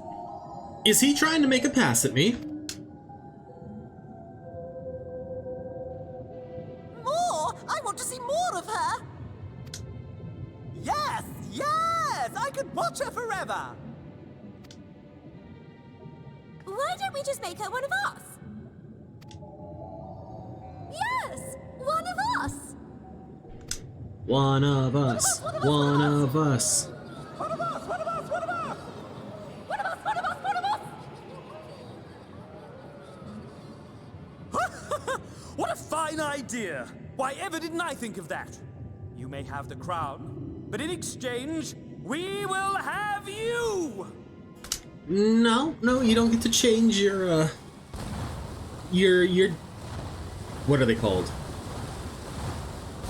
I don't know, whatever the things of the deal. But also, you know, our branch steps in. I'm pretty sure. Wake up! Wake up, damn you! Oh, Ardbert.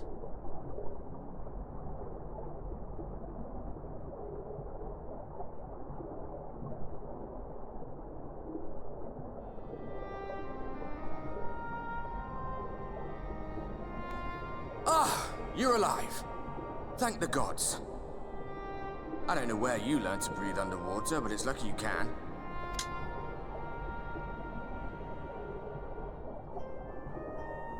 No, I think they have to drown you to change you into one of them.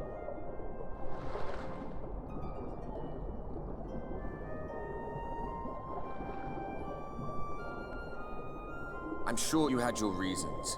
But the first rule of dealing with the Fwath is do not deal with the Fwath. It's said that they are born from the souls of the drowned. Yeah?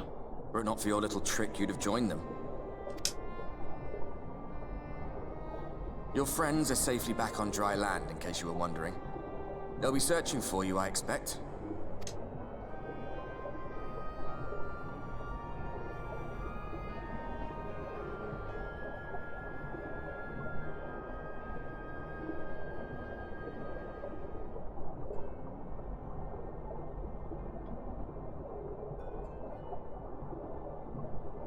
That's the royal capital of the Kingdom of Verbert down there. It's seen better days. They were a stubborn lot, the Verbatites. Set in their ways. But once you got to know them, you couldn't find a more welcoming people. It always froze over in winter, being up in the mountains. So we'd pull up our chairs round the fire and trade tales over steaming bowls of lamb stew, while the street lamps burned hot and bright outside. All dead and buried now. Them and anyone else who might remember. Everything we did.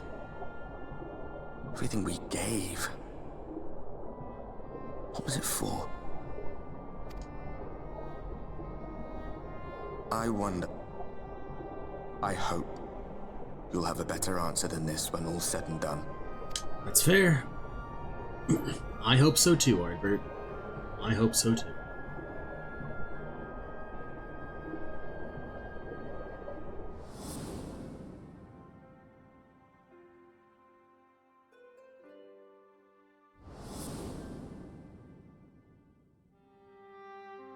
Jesus.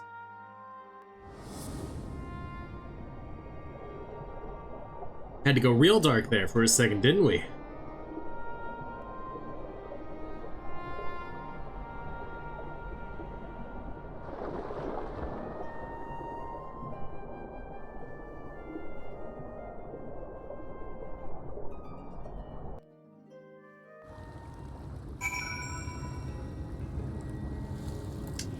Quickly now, quickly.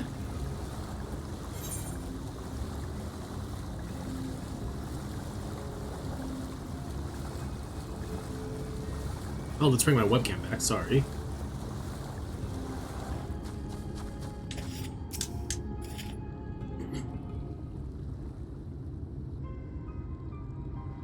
I'm going back in. Nay, my lady, exhausted as thou art, thou wouldst only endanger thyself. I prithee, rest a moment. There was nothing where we looked. Morrighan! Aye, I'm fine.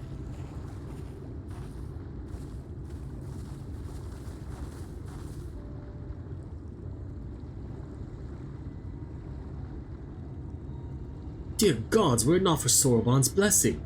But I need not labor the point. I'm glad to see you safe and well, my friend. Have you any idea how worried we were? To wash up on the shore only to find you weren't with us. Oh, but I'm forgetting, here's your crown, your majesty. The Fuath kept that part of the bargain, at least. While there were certain twists and turns, our work here is done, with everyone none the worse for wetness. Oh, thank goodness you're still here!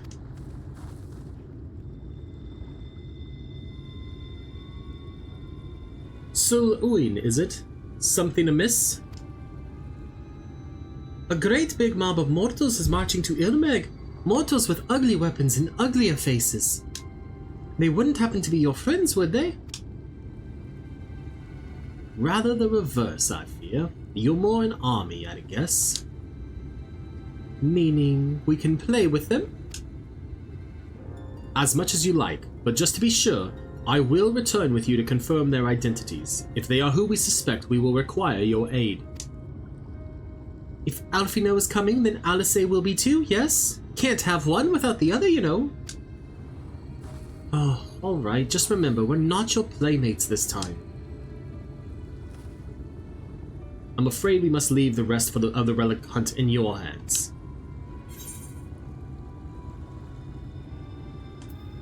Don't worry, I've done this sort of thing before, or it's fine, defeating the Lightwarden would always have fallen to me.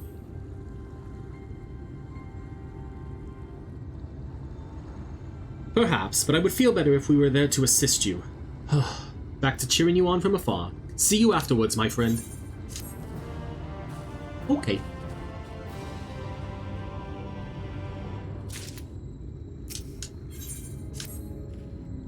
With our enemies fast approaching, time is of the essence. We must needs accomplish our mission with all possible haste. Of the two remaining bearers of the relics, the Numau are the nearer. We shall seek them out next. Among the Feyfolk, they bear the distinction of having abided in these lands since before the flood. They are also the friendliest to men, and have served me faithfully whensoever I have called upon them. Indeed, they are the source of much of the knowledge I have acquired in my time here. The path leadeth past my dwellings. Let us away. Okay. I'm going to need to, as Morrighan now, I need to craft a set of level 76 gear. You... stop it.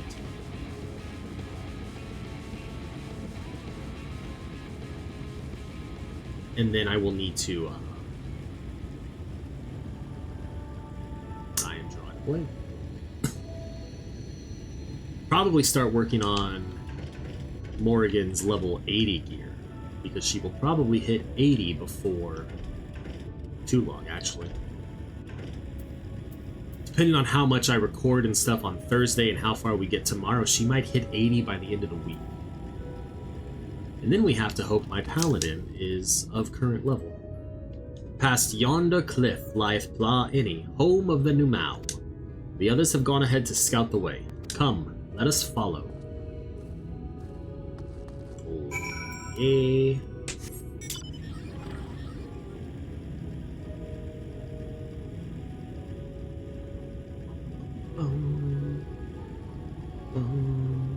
I can't go that way. Because it's a cliff.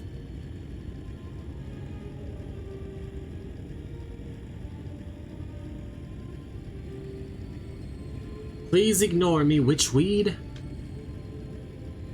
I'd rather not fight. Not today.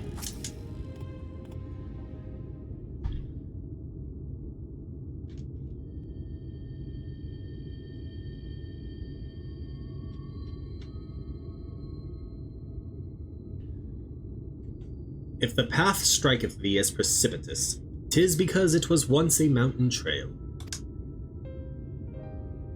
For where the lake now lieth there was a valley, in whose midst thrived the city of Vobert. Was only when the Fuath came in the wake of the flood that the settlement was drowned. We stand now upon its former outskirts, grazing lands where shepherds once tended their flocks. Though one cannot help but feel a pang of loss when faced with such a spectacle, one can scarcely blame the Feyfolk for so altering the land. The blame for that lieth rightly with the Light, a force terrible enough to bring an entire civilization to its knees, an entire world. That it should have been allowed to rise up unchecked is the greater regret. Yet in spite of all the tragedy which surroundeth me, full glad am I for the chance to be here. 'Twas these hands which brought together the warriors of darkness and Memphilia, lest thou forget. So somehow this is your fault. Therefore, even were there no 8th umbral calamity to forestall, it seemeth only right that I strive to deliver the first from its doom. Only right, I say, though such words ill convey the strength of my resolve. In truth, I can no more ignore the plight of this world than I can choose to stop breathing, and thus do I labor for those we have lost, for those we can yet save. The coming struggle promiseth to test us to our limits, but so long as we stand together, I doubt not but that we shall prevail.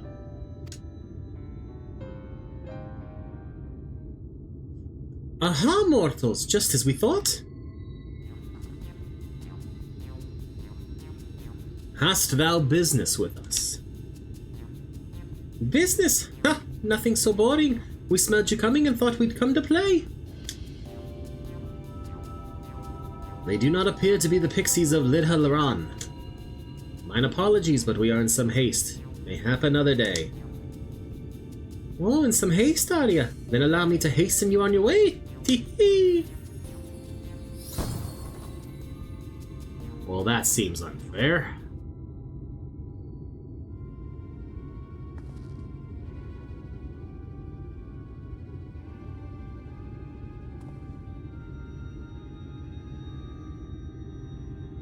Teleportation magic. For a mercy, we were not sent far from our course. Should the pixies find us again, however, they will most assuredly repeat the trick. We have not time to waste. Let us avail ourselves of an enchantment I have learned. Fey Cloak 'tis called, a most ingenious magic which rendereth one invisible to Fey folk, albeit briefly.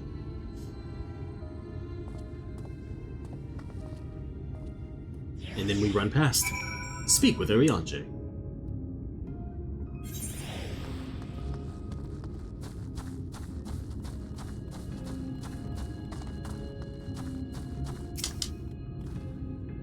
I shall cast the enchantment upon thee. Under its aegis thou art to make thy way past the pixies and rejoin our comrades. Know, however, that the enchantment shall suffice to veil thee and thee alone. Be not tempted to employ a mount, as it will only serve to give thy presence away.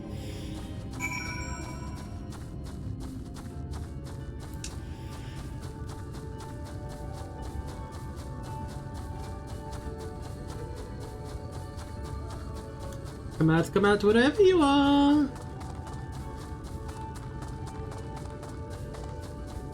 Honestly, I'm surprised it doesn't show me, like, as partially see-through. What should we do when we find them? We send them flying, tee-hee!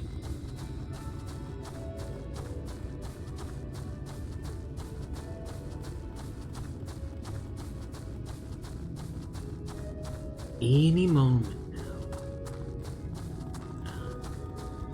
We already are in the clear. Oh, why are you in... No. No. You stop that. You ignore me. The pixies leave, disappointment writ on their faces. Damn right. Alright. Speak with them. I assumed you were right behind us. What took you so long? Well, the Fae got a little, fun. I see. Yes, I'd say that's a valid excuse for lateness. You are hereby forgiven.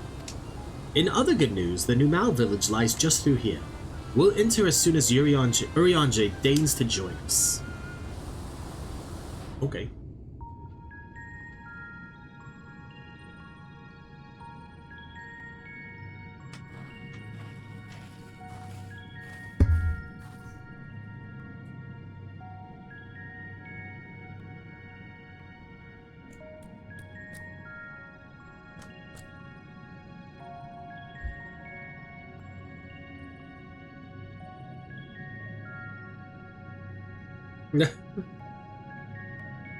Ah, mortals! Mortals are here! Lots of them! Urianger, you said they were friendly. I thought you said the Numau were men's best friend. The poor thing was beside itself with fear. 'Twas beside itself, perhaps, but not with fear. This is unacceptable! Unacceptable, I tell you! To have so many mortals appear at once. It's more excitement than we can bear. Greetings, Elder Widdink. Tierney, it hath been a while. Pray forgive me my brevity, but time is against us. We are come to borrow the stone scepter of the Numau. The stone scepter? Then you mean to lift the seal over Lihagia? That is unacceptable! Unacceptable, I tell you! If the king is set free, none here will be safe. Unlike our Fey cousins, we Numau have called this land our home since before time immemorial. Leaving is unthinkable. Thus did full many of us lay down our lives to seal away our king when they were corrupted by light. If we do as you ask, our sacrifice will have been in vain. Just hand over the god's damn staff. I really want to. But Morrighan isn't that. She'd say, don't worry, we'll defeat Titana. But then you'll only become another Lightwarden. It changes nothing. honored elder, pray believe me when I say that this woman is possessed not only of the strength required to vanquish the king, but of something still more valuable, a means to resist the resultant corruption. Indeed, she hath already laid low the Lightwarden of Lakeland, all without succumbing to the influence of its light. She is yet a stranger to this land, 'tis true, but she harboureth the self-same desire to see the Sin-Eaters eliminated as we do. Wilt thou not lend us thy hand, that we might see thy beloved home restored to its former glory? You have always done right by us, Urianger. If you have placed your faith in this woman, then so shall we. As you say, we want nothing more than to be rid of the Sin-Eaters. Be that as it may, this is not a decision to be made lightly. We require time to deliberate. A turn of the moon, perhaps. We don't have a turn of the moon, unless we want to debate this with the Yomoran army.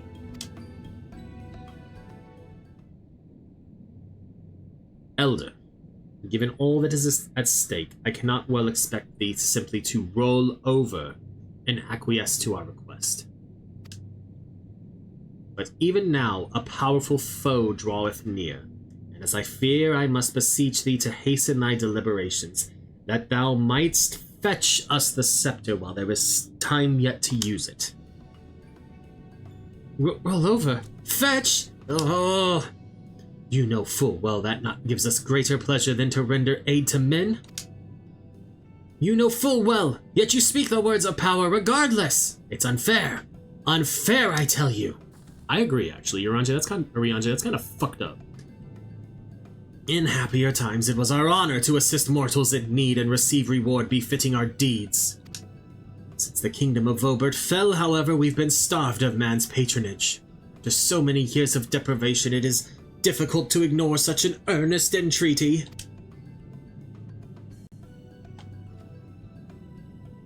Very well, Urianger, I promise to give you as swift an answer as I may. In return, I ask that you and yours remain here the while, and bestow upon us your patronage. Is this arrangement agreeable? Agreed.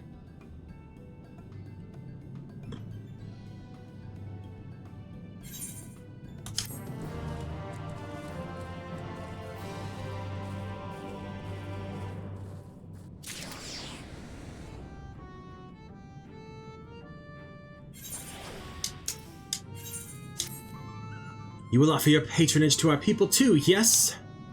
Let's see, perhaps you can begin with Marn Os.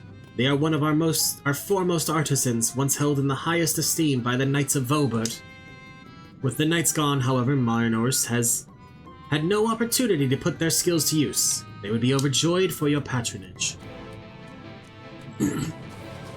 Alright.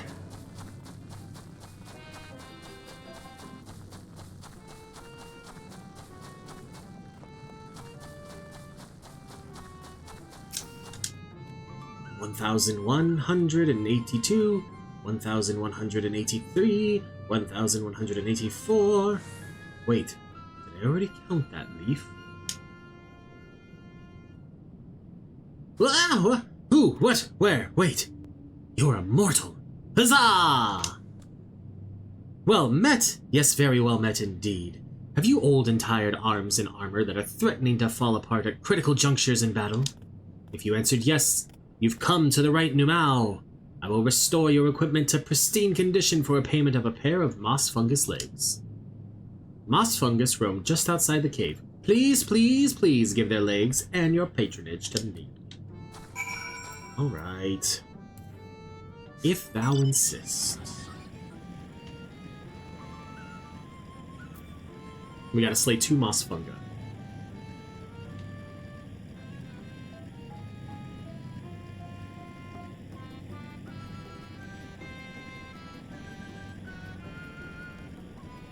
Hoping to make it to the trial before this stream is over. Let's just go over here. Let's snag these 2 real quick.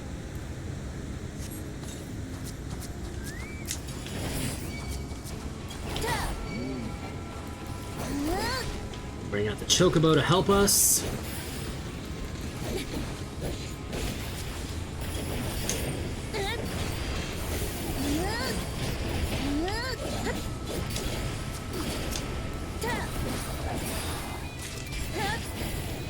There's one down.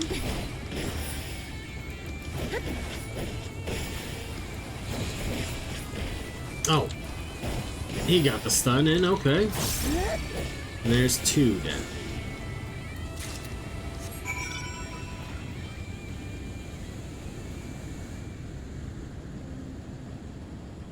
Quick and easy enough. We have 6 quests after this one before we hit the trial, which we can have 3 quests that go quick, and I feel like that's kind of how 3 of them are going to go, is because we're helping out, so they're like just a quick fetch quest basically. And then I feel like the next 3 kind of are a little more involved, or at least they have long cutscenes.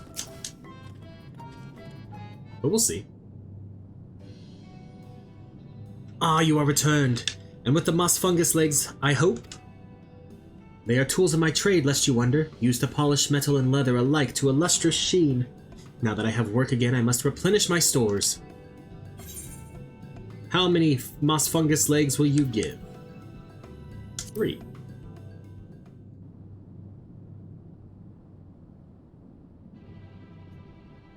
Three? But I asked for 2! No, this wasn't the agreement! You doubt that I'll fulfill the work for 2 moss fungus legs, so you tempt me with another?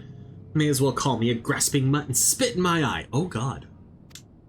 Well, if you think me a bad Numau, then a bad Numau I will be. Oh yes, I'll make a fine mess of everything you're wearing. Rip it to shreds! Wait, there are 2 legs here. You mustn't tease us fairies so.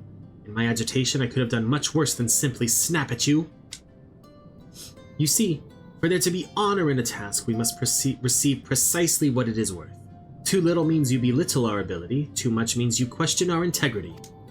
You've given me fitting payment, so my services are at your disposal. I shall begin by inspecting your equipment. I will keep that in mind going forward. I had forgot about that. I see. Though I must ask for a small fee for the materials, I'm pleased to say that all your arms and armor may be restored. If you mean to change them in the near future, however, there's no need to hurry. My first repair is complimentary. Here's the coin which you may pay me with when you desire to have work done. Many thanks for your patronage. Okay. Oh, and if you mean to offer your patronage to another, may I suggest Yiskif one yonder? Spore Sweeper. Judging for your equipment, 'tis plain you're no stranger to battle. I believe Yiskif will have something to offer you.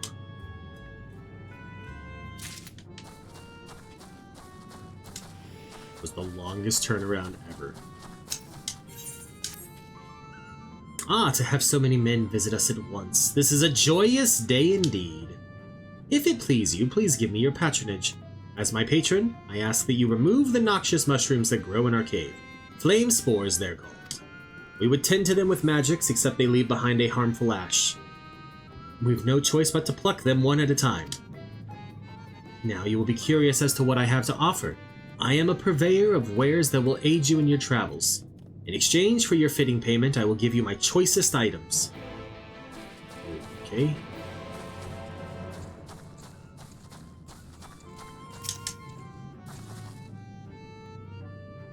One of these I feel like is somewhat difficult to get to. Or at least I remember one of my fellow players having trouble getting to it.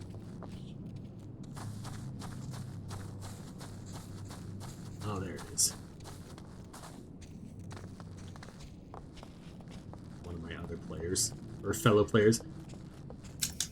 I'm basically saying I feel like I remember there being one that kind of involved platforming and Matt having trouble getting to it.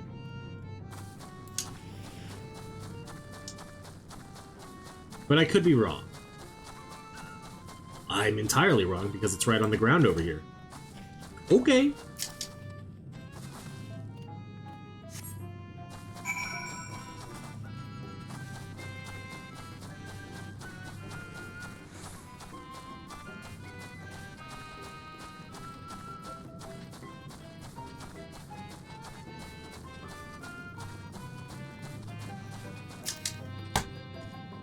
You've already removed the flame spores. How very quick you are. Oh, but did you perchance search by the western entrance as well? I'm told that more have cropped up in that area. Yeah, that sounds about right. Of course you'd have more work for me to do. It's always more work. It's better be some damn good stuff you have for me. I'm just saying.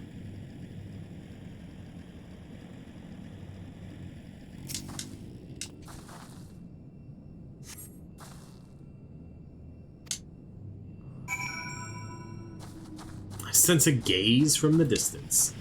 Minfilia, whatever is the matter? Oh, son of a bitch. I should go and report back. Of course it double pressed the A button, damn it.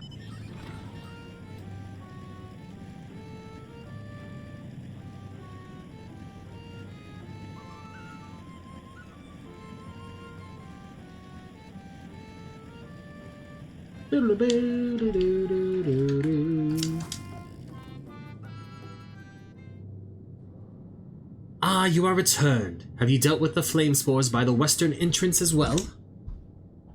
Yes, we have. Excellent. No more poisonous spores irritating our noses, for a little while, at least.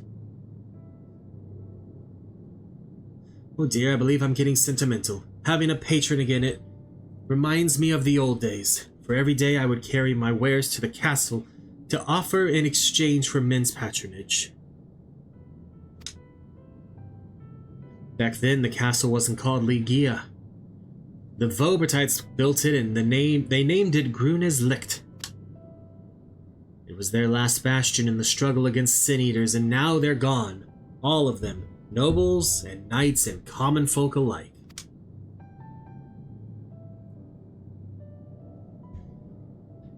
But enough reminiscing. I must give you what you've earned. And if you desire anything else I possess, I would be glad to offer them to you. For a fitting price, of course.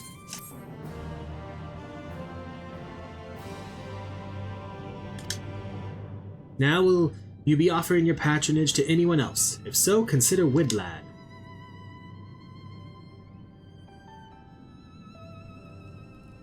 They've been under the weather of late, and the chance to perform an honorable task would cheer them up. Okay. Let's be on our way.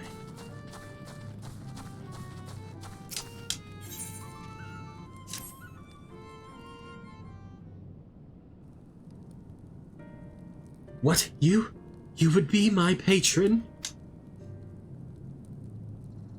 But I can't do anything for you. The lawless ones took my invisible ink, and without it I can't make my arcane wares. Who are the lawless ones? They're Numal like us, except they've turned their backs on our values. Curs without honor they are. They refuse to work, instead spending all their time cavorting and making a nuisance of themselves. It was when I was outside for a walk that they set upon me and robbed me of my possessions, the ink included. I was too weak to resist them, but you, mortal, you look quite strong. Do you think you could take my ink back from those villains? If you do this, I will consider it your patronage, and by way of my service, I will make you something very special.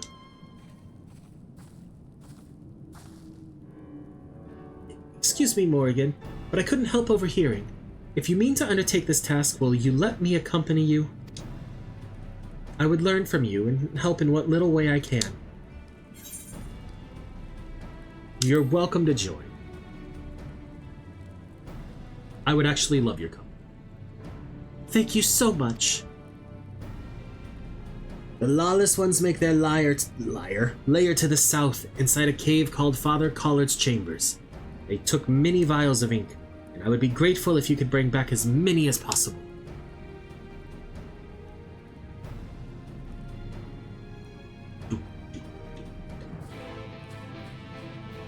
A cave to the south, huh?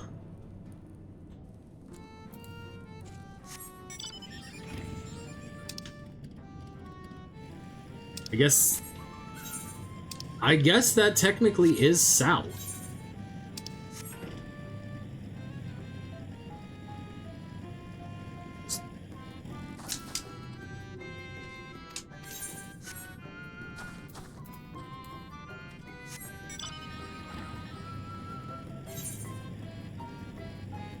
It's a long way, though. Unfortunately. But we will teleport back.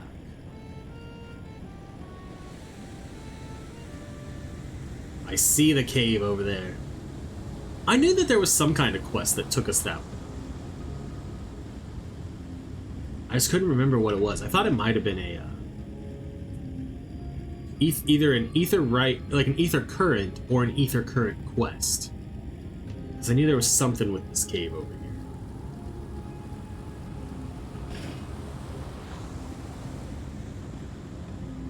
Ignore the green glider. We don't need it for now.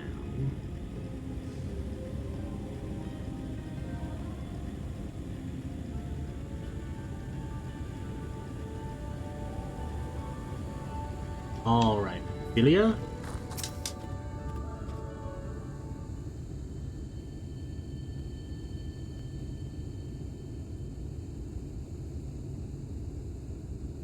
Father Collard's chamber is through here. I peered inside and sure enough it was milling with Numau.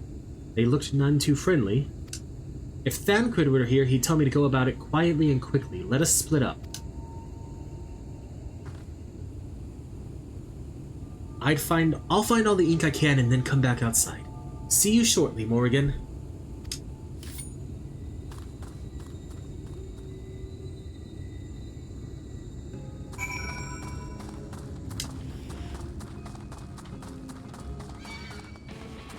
I'm gonna ignore the Porksea.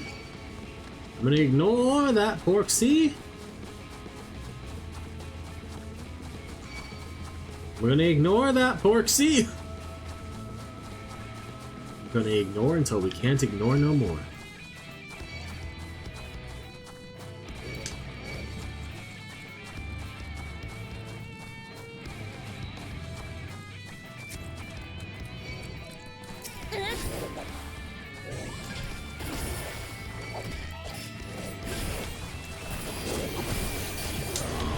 Alright.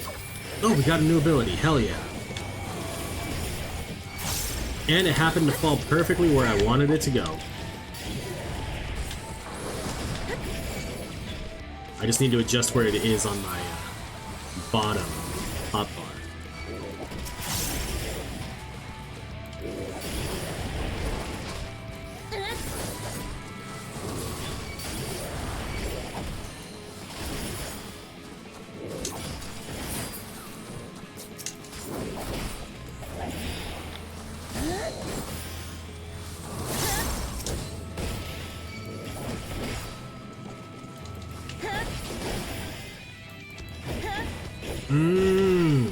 This might be the quest I'm thinking of that had some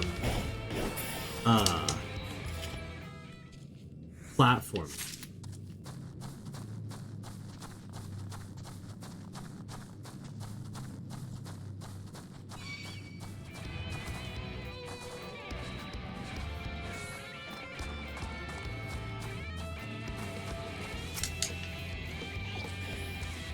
You would, Porksea. You would.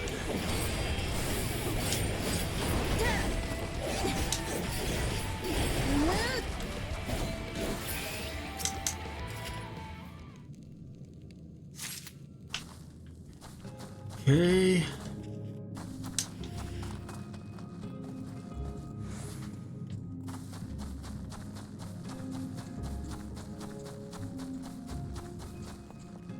Although actually it really doesn't seem like it, it's just running up steps. Okay.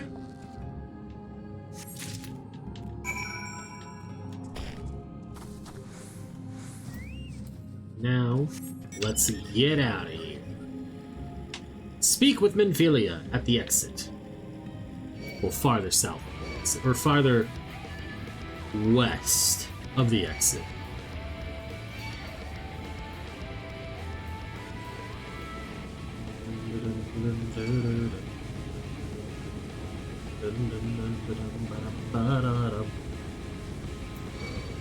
Or the green glider. Beautiful view here, you know. The castle in the background with the fairy wings coming out of it. Oh, thank goodness. There you are. Those Numo were rather frightening. I'm glad you're safe.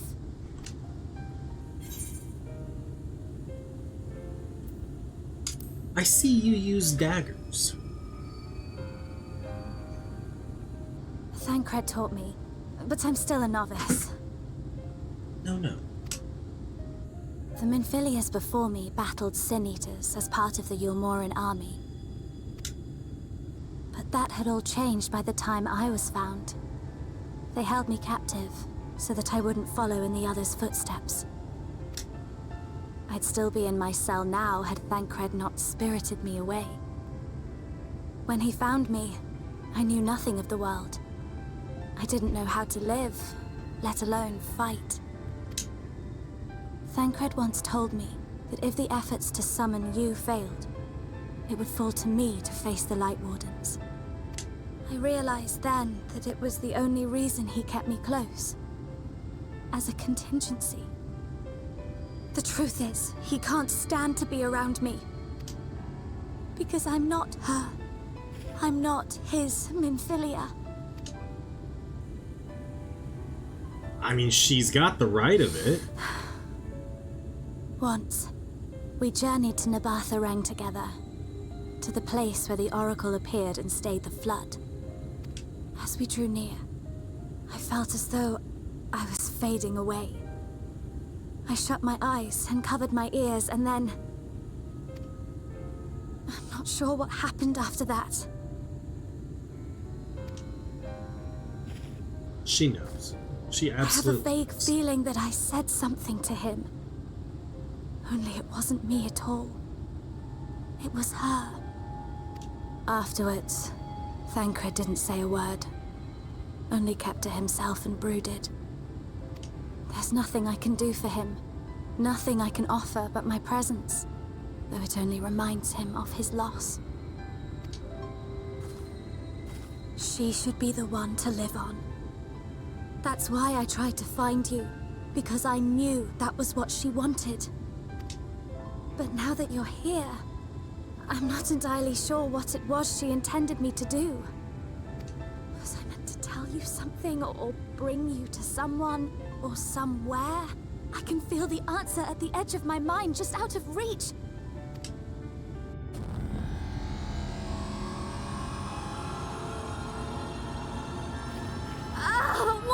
What is that?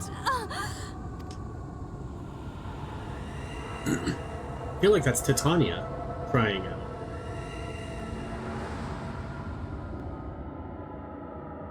Yep.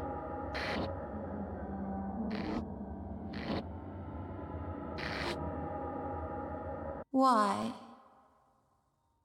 Why did you imprison us? Such boredom, such tedium have we suffered. It is unfair. Unfair.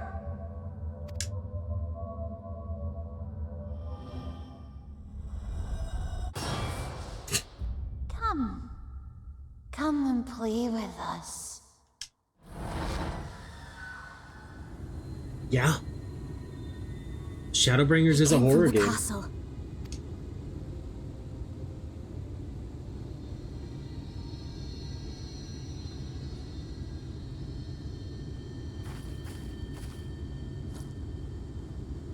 This is everything I have. Please see it delivered to the Numo.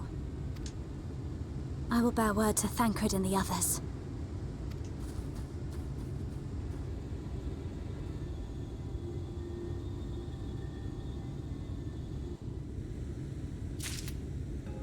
Okay.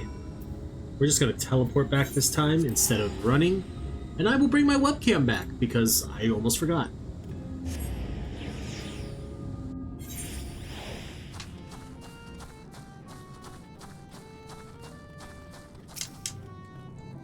Mercy, Your Majesty. We had no choice. Please forgive us. Oh, it's you. My ink. Were you able to retrieve it? Yes, I was. Yes, this is the ink, and almost all of it, too. When our king spoke to me, my day went from bad to worse, but thanks to you, it's simply bad again. What? You had the vision too? Oh, woe is us.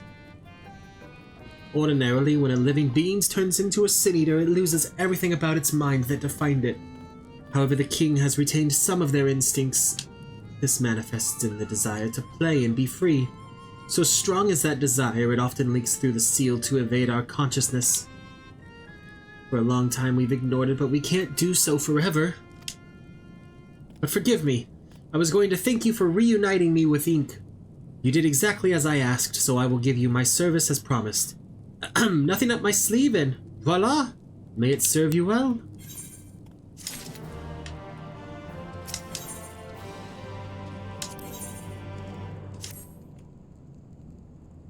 There's nothing like honorable work. Thanks again for giving me the opportunity. Oh, I should mention that Elder Widink returned a moment ago. If you seek them out, I dare say they'll have tidings for you. Okay. I trust you are correct.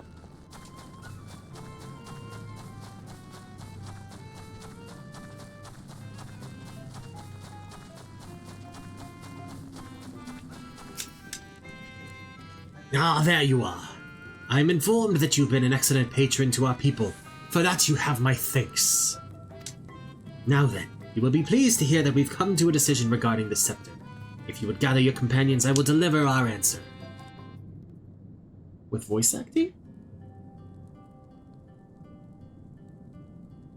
Before I begin, please allow me to express my gratitude for your kind patronage. Having been deprived of purpose for so long, our people are overjoyed at being able to serve again. But on to the matter of the stone scepter.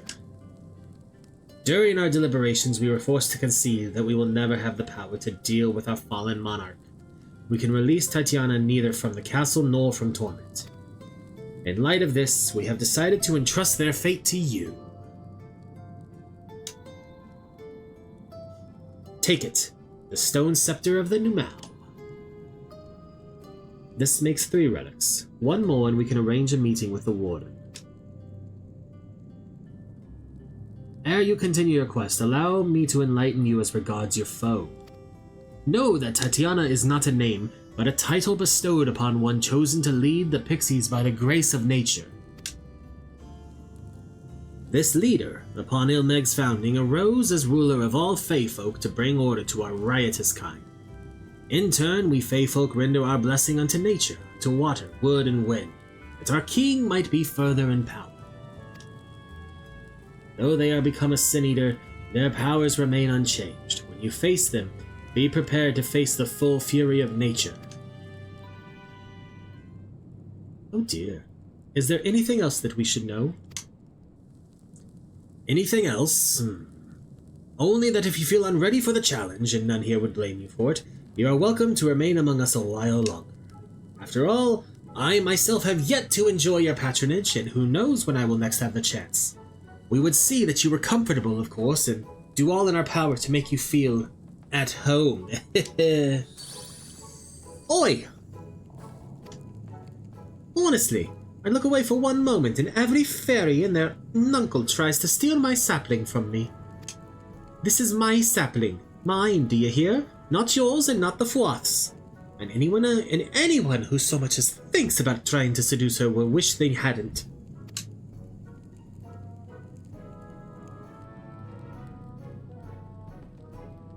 The final relic is a pair of shoes wrought of crystal. They are held in the Amaro's safekeeping at their settlement, Warlockdorf. It beareth mentioning that these Amaro are unlike those which thou hast heretofore encountered. Owing to a peculiarity of evolution, they are capable of speech, and thus we might negotiate with them as we have the Fey folk. You got it, buddy. Though it saddens us to see you leave, we wish you well on your way. When you arrive in Warlockdorf, seek out the largest of the Amar. His name is Seto, and he is their leader and the bearer of the relic. You got it, buddy.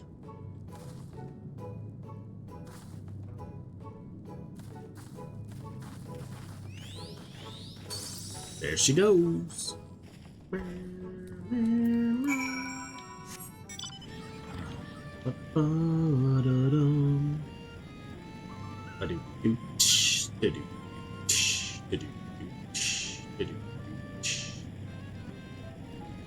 Again, we could have just teleported there.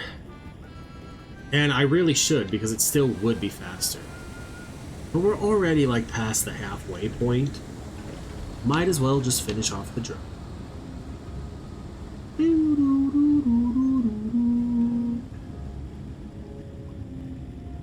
Thon Ann. No, I'm looking for Seta. Enormous Amaro.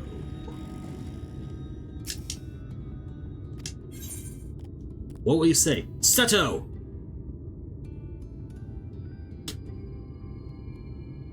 Is a name I have long since heard. Bert?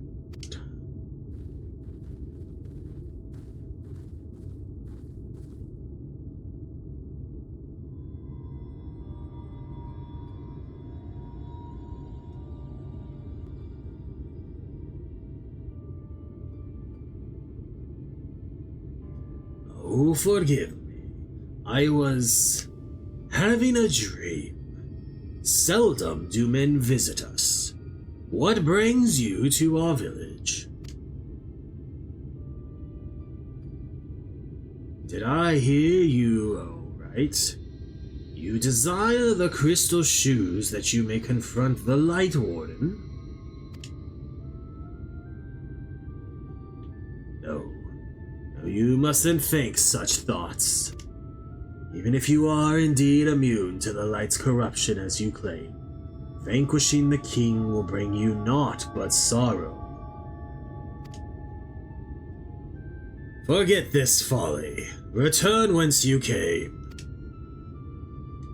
While we appreciate your concern, we have no choice in the matter. Will you not reconsider?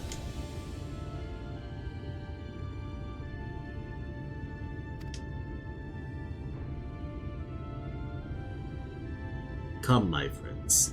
Let us leave him with his thoughts.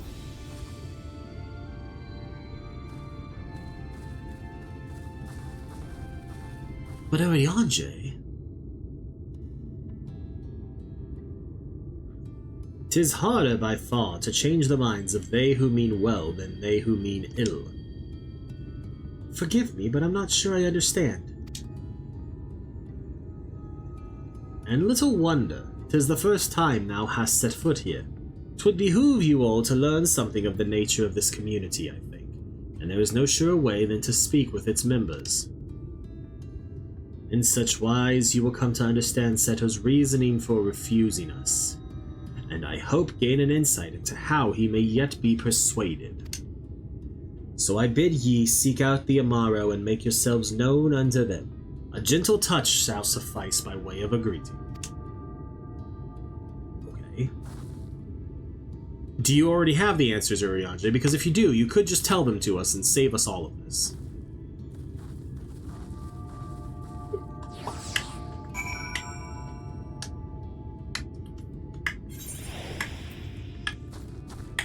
There we go. Rispa! Slash pet. There we go, buddy. Can't really purr. How long has it been since I last felt man's touch? I cannot help but be reminded of my master's hand. He was a knight of Vovet, a noble and valiant soul. Like so many others, he died fighting the Sin Eaters. Though he is long departed, I remain in this land out of respect for his memory. Now we pet Eowyn.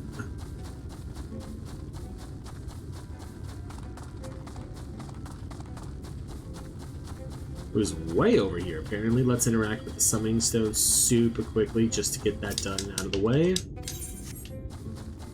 Alright.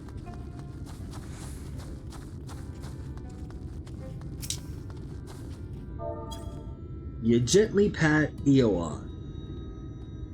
That tickles. Enough! I've never had a master. I'm not accustomed to it.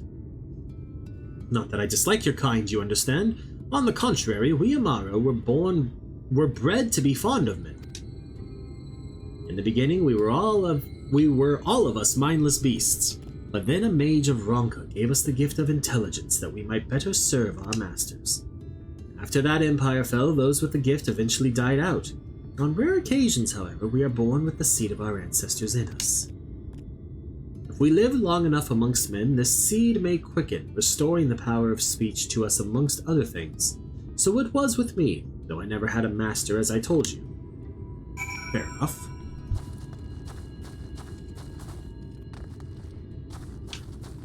Alright, Pet Nimbus. Nimbus looks small.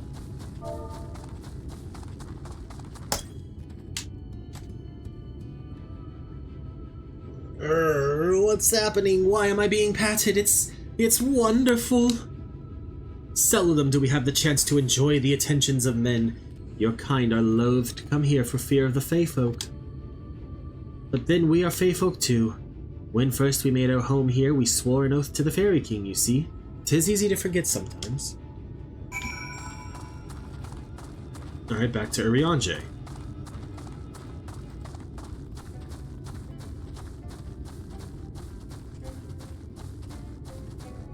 I hope Ninfeely is learning some good stuff from that. Thou hast peered into the hearts of the Amaro, I take it. Then thou canst not choose but see the intense and abiding love they bear for men. It is out of concern for our welfare, and not scorn, that Seto seeketh to dissuade us from confronting their king. Yet confront their king we must, and to that end we must needs have the crystal shoes. Okay, before we do this quest, I am going to go use the bathroom again real quick. Why is it not typing? I want to put a marker in here. Break, start. Alright.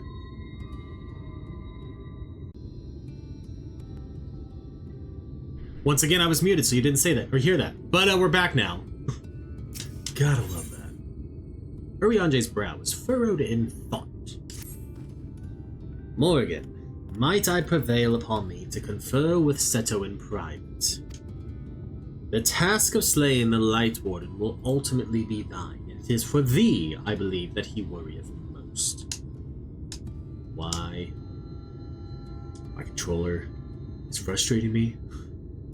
Telling him of thy many great deeds, spoken in earnest, thy words may yet move him to change his mind. Okay. Well, Seto, let me talk with you then.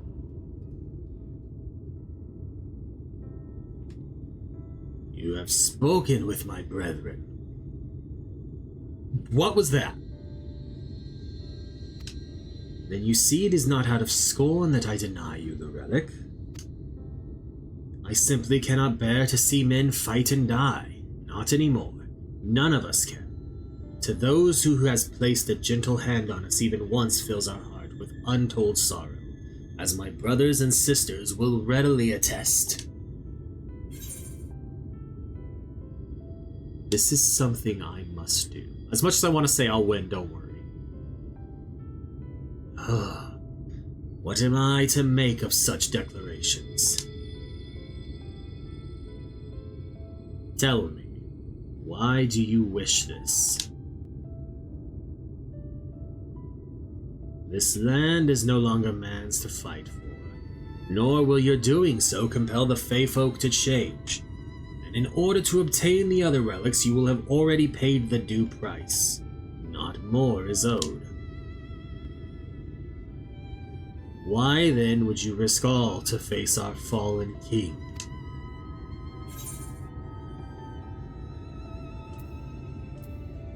To do what no one else can. What did you say? The very words. Could it be mere coincidence? Very well. You may believe what you say, but we shall see if you have the strength to do it. Sin-eaters have been prowling the area of late. Prove yourself against them, and I will consider giving you the relic.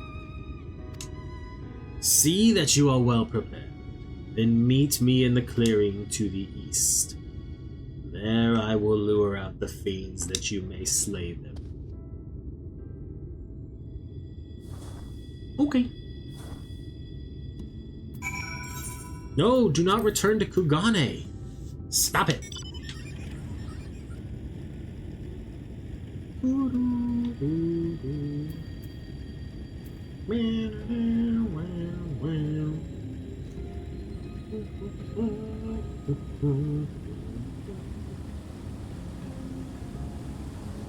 Alright, Seto.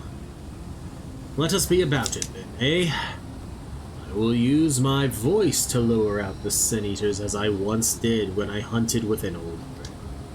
A feeble cry for the ravenous, a mighty roar for the territorial. I still remember the tricks. But come, we begin at your signal. Ready then? Very well.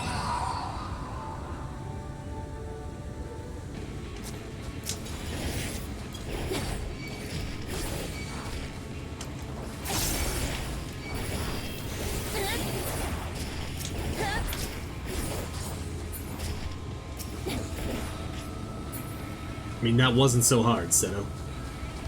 Oh, shit. Forgiven conceit, huh?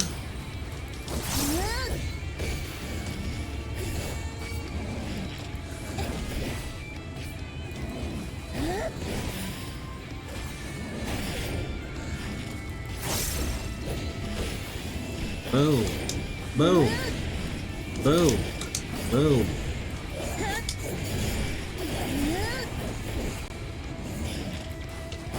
I feel like there's gonna be one more wave of like a single big sin-eater. Well, single sin-eater, yes. Big, no.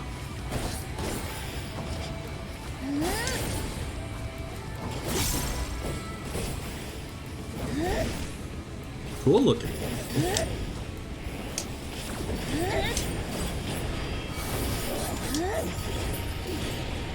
That should be it. Yep. You made short work of those creatures, I will not deny it. I have seen enough. Let us return to Wallickdorf. For the sake of brevity, we're just gonna teleport. Yep, just teleport back.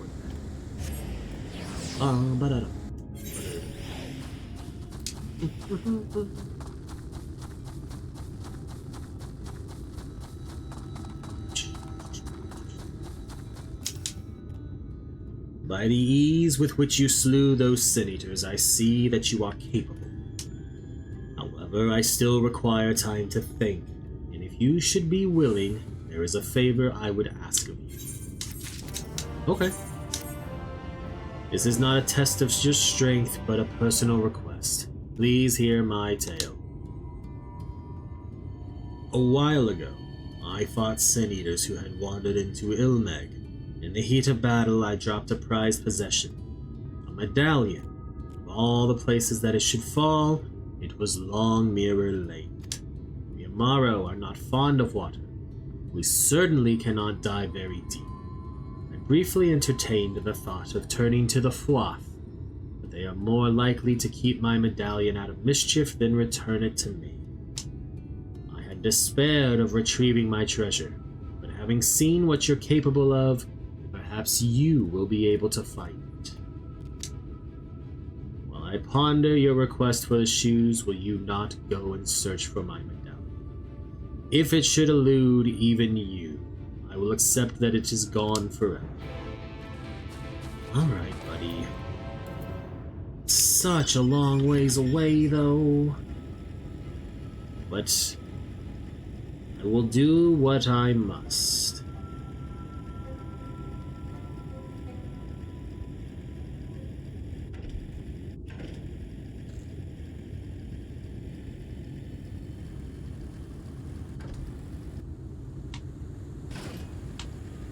Ow. That did hurt quite a bit. And now what we will do is jump as far out as we can. sprint till we're past this shelf, dive as soon as we can, and then fly underwater. Because I foresee that being the fastest way for us to get over to here.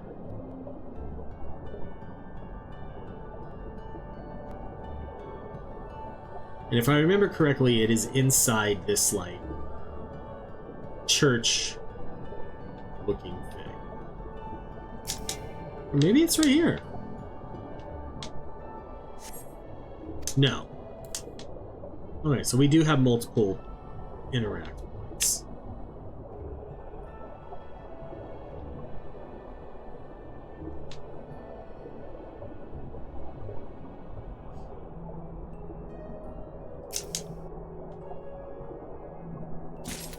There we go. Now we will once again teleport back because Lord knows I'm not driving or flying or walking that whole way. Hell no.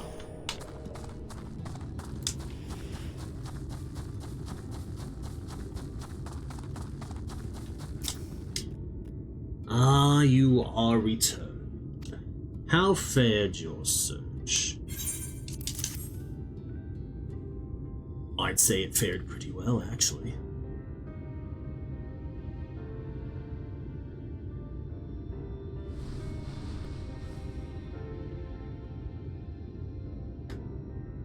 Ah, my medallion! You found it! Oh, I know not how to thank you. It is my most treasured possession. A gift from a dear departed soul.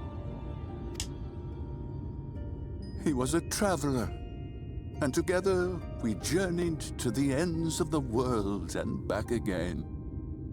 When I was young.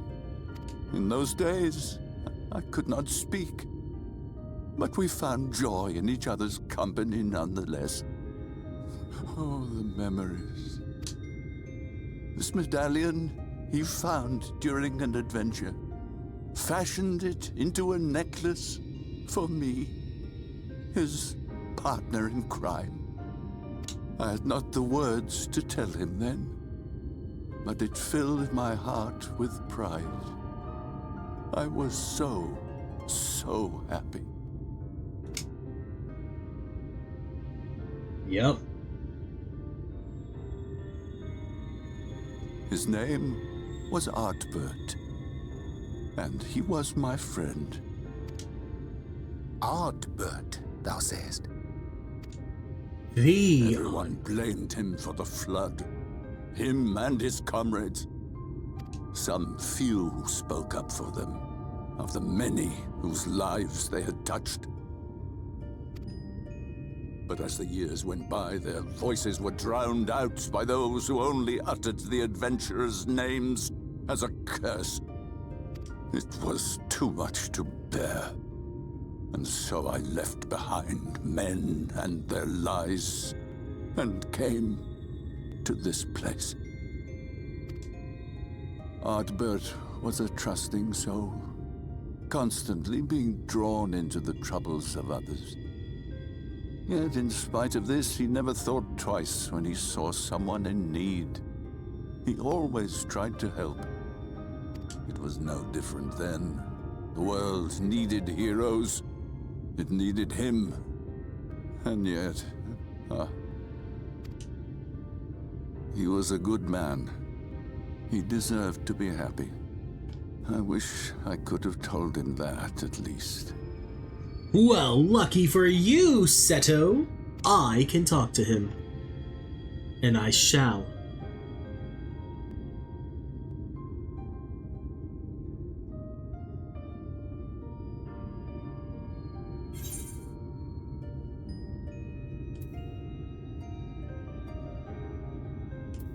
I'm sure Ardbert knows how you feel. You remind me of him. Your kindness. When we Amaro were created, we were granted the ability to perceive souls. Thus did we recognize our masters.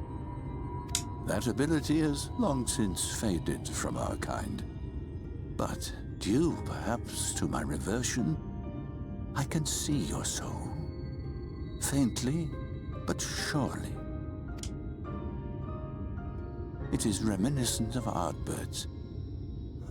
Strikingly so. Yeah? Of course, you are you and no one else.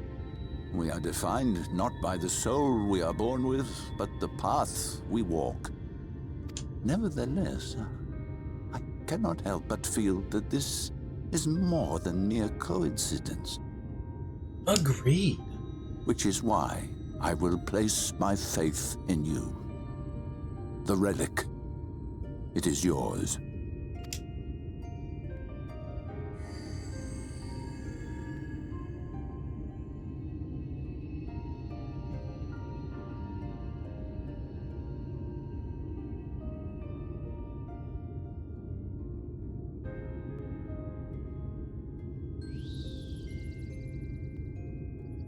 There's trouble! Terrible trouble!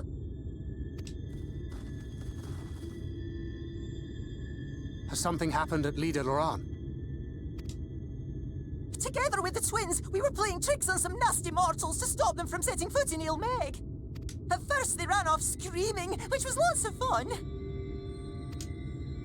But then a scary, bony, wrinkly old mortal came along and spoiled everything. None of our tricks seemed to work on him, which is no fun at all. And now they're getting closer and closer. Ranjit. If he manages to find his way in, all our efforts will have been for naught. As thou sayest. Should we be discovered ere our mission here is complete, and the Lightwarden yet liveth, our task will be rendered nigh impossible. If we are to prevail, we must needs divide our forces. Thus do I propose the following. Whilst thou salliest forth to meet with the Lightwarden, we shall join in the effort to obstruct the trespassers. Should we succeed in staying their advance, all the better. Yet even should we fail, if we can but delay our enemy's arrival long enough for thee to secure victory, our plan may still be deemed a success. So the moment the lights go out, we all beat a hasty retreat, yes? Yes. Let me come with you. I have the blessing too. No, Midfelia. You'll only get underfoot. Now come. Hold up, Manfred.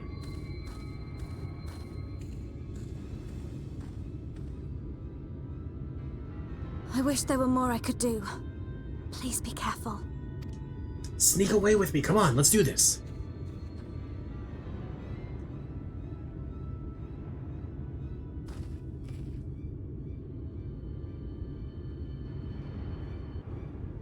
Manfred's being too rough on you. You can do it, Minfilia. I believe in you. You can assist me yet. Forgive me. It seems my indecision has cost you precious time. But I am convinced now. Convinced that you will triumph. To the south you will find the bridge to Ligia. As the bearer of the four relics, the gate to the castle will open to you. Okay. Then let us be on our way.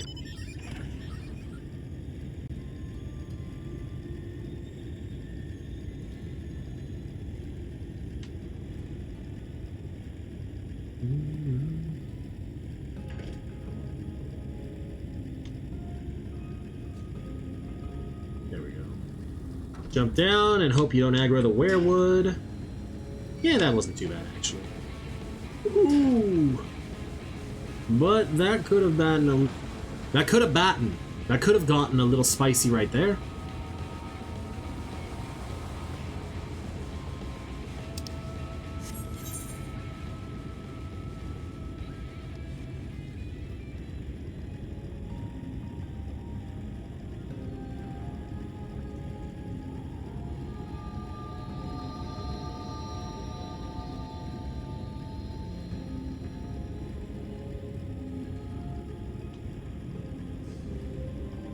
Old Era Bridge.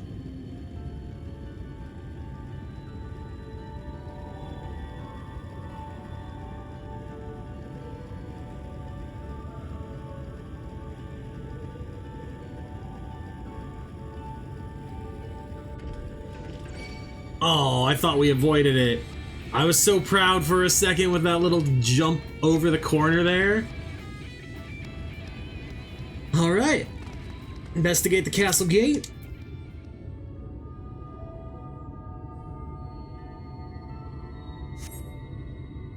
Pew!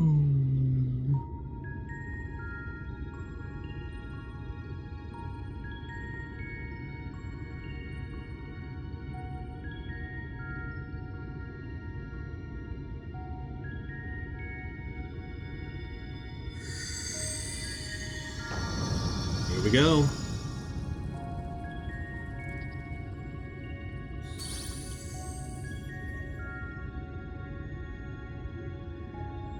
The gate has recognized that you bear our four relics? That was a horrible attempt at that accent. The seal is broken.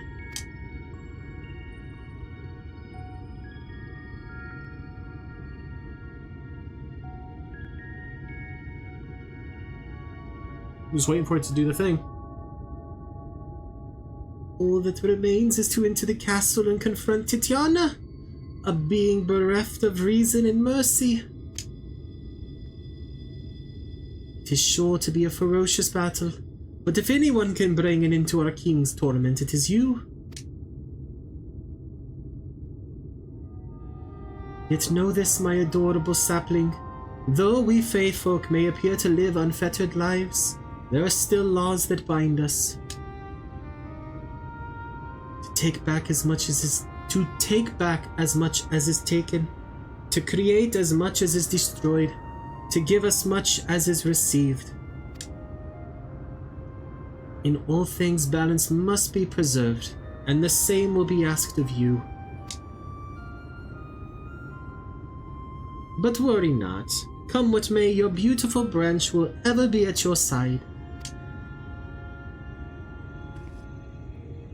I think we're just gonna stop trying to do that accent.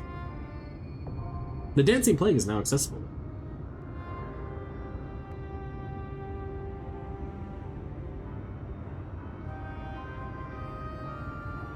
And we'll queue for it. And no matter what, we have to wait for it to pop, so... Dancing Plague. Enjoy. Says less than 5 minutes. Let's go here.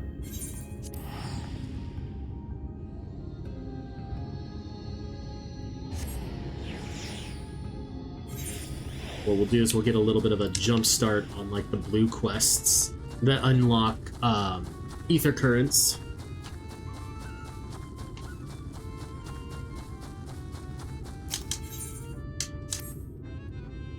Help me, I beg you! My friend has gone to Faisal-Laran, a place we're told we must never set foot in.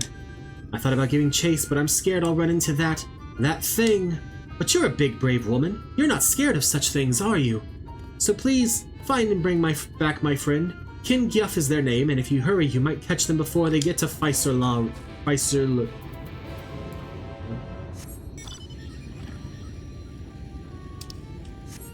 Fantasy world names.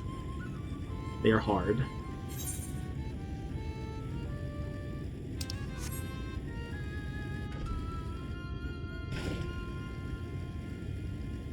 There we go.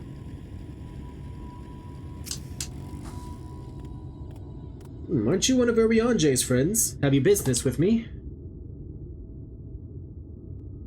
Ladkin is worried. Well, that's all well and good, but when someone tells me not to do something, it only makes me want to do it more. Teehee, something something. Sorry.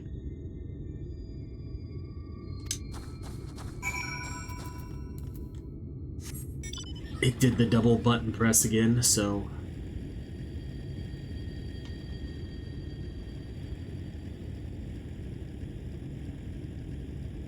The Golden Beaver, I believe, is what this is. Okay, chat mode and say...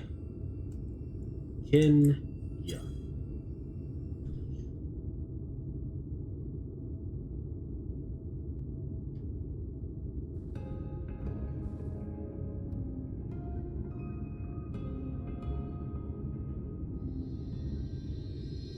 Squeal, squeal.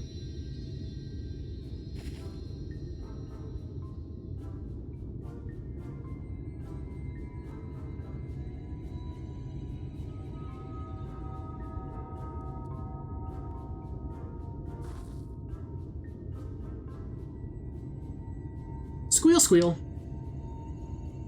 Though your beaver speak is a bit rusty, the creature appears to want milk.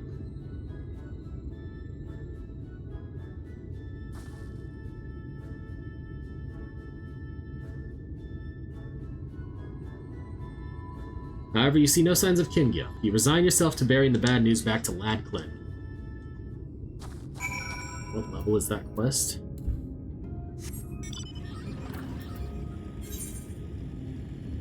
Oh, it's level 7.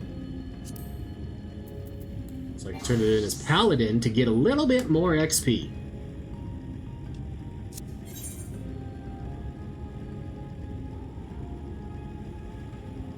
I wonder why these two people are crafting way out here.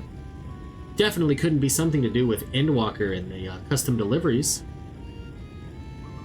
It absolutely has something to do with Endwalker and the custom deliveries. You're back! Where's Kingyuf? Please tell me Kingyuf is alright. I wish I could. What? Against your warning, they went to Fai-Sur-Laran, where you found only a strange animal. Then the tales were true. Oh, Kingyuf, why? Why didn't you listen? Oh, I'm sorry. I shouldn't assume the worst yet. Maybe there's still hope. I just need to stay calm and think things through.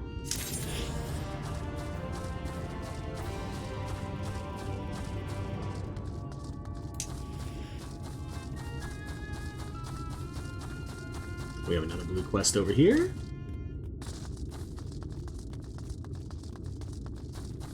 We'll do it real quick.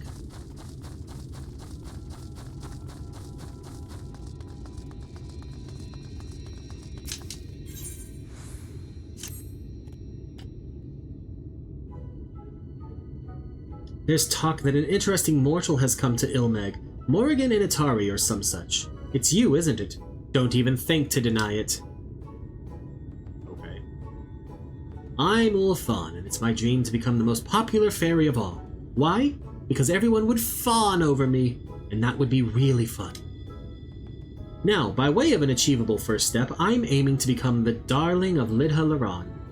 But everyone is so caught up with their flower smelling and their mischief making they won't even spare me a glance.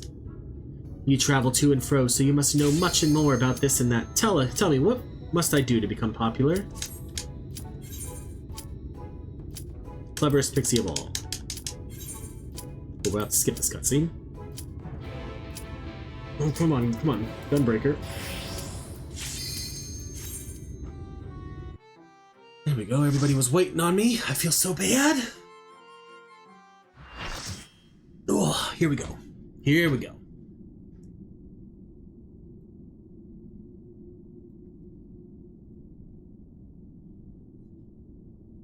Who goes there? Are you the one who broke my seal?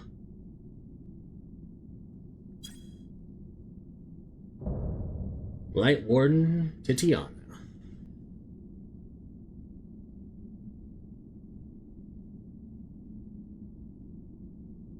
Ah, so much time lost, so much frolicking and feasting left undone.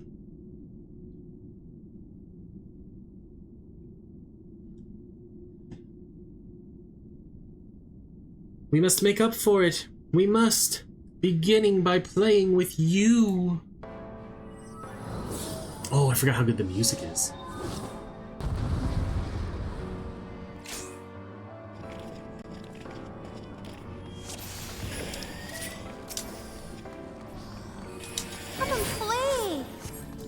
Is bright and you can sleep when you're dead. Alright, I'll main tank it.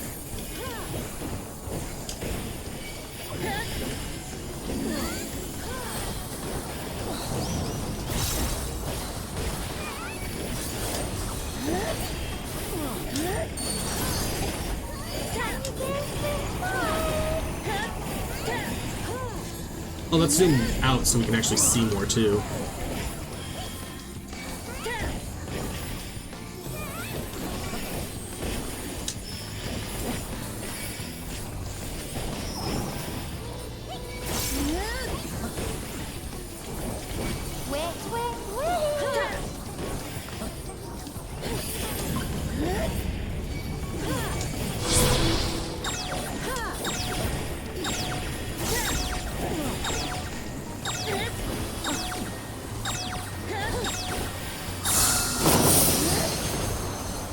when you play with fire.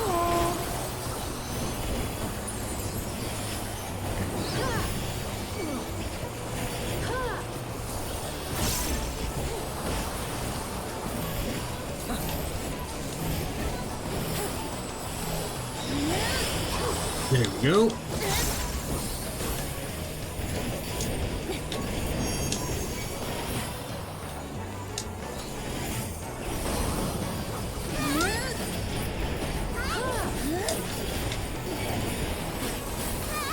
We're sick of this crap old castle. Let's clean. Alright. Hopefully my co-tank remembers that they need to stance up here soon. Because we need to take our different ads.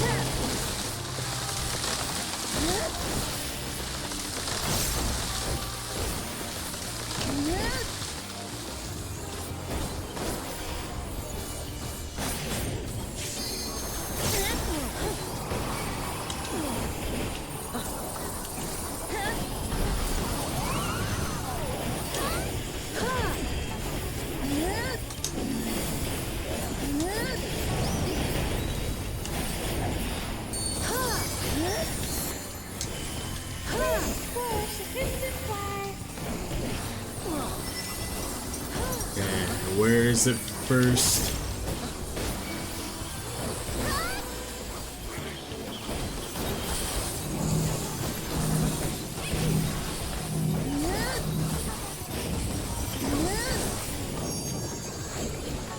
Come on.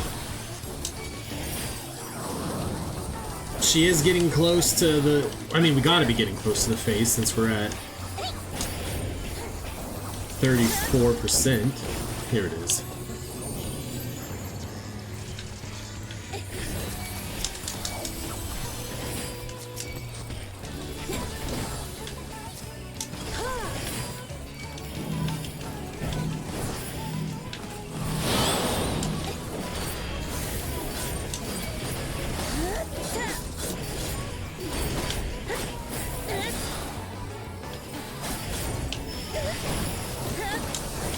God, that thing hurts. And that was mitigated, it hurt me that much.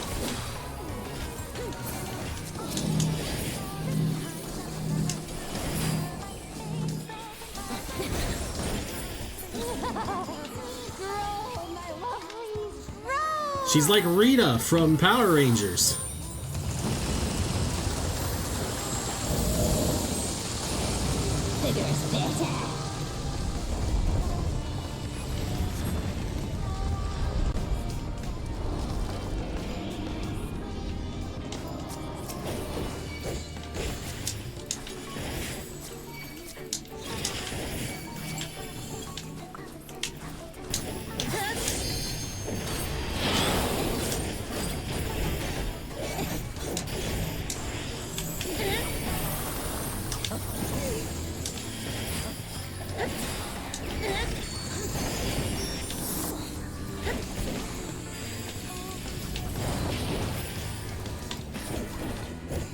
Okay, that's one down, 2 to go.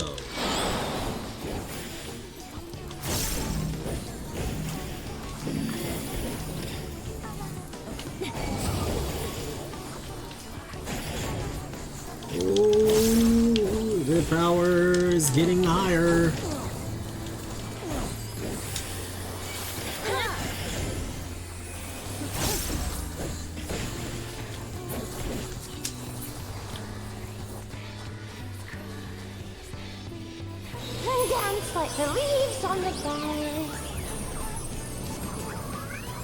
Yeah, I got nothing to give us because I already used my shield. So you go, Pally. This is so much fun! Let's play some more.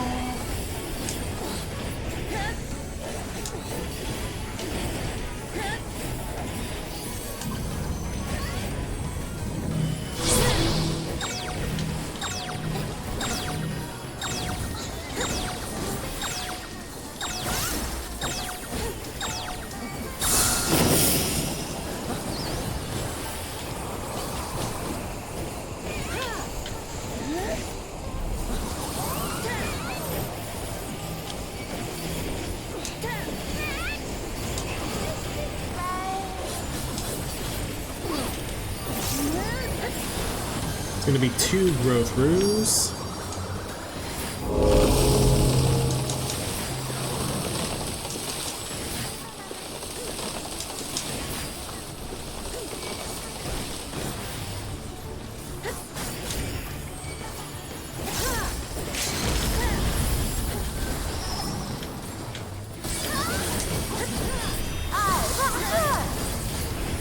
That was actually kind of, I feel like, hilariously timed with that limit break.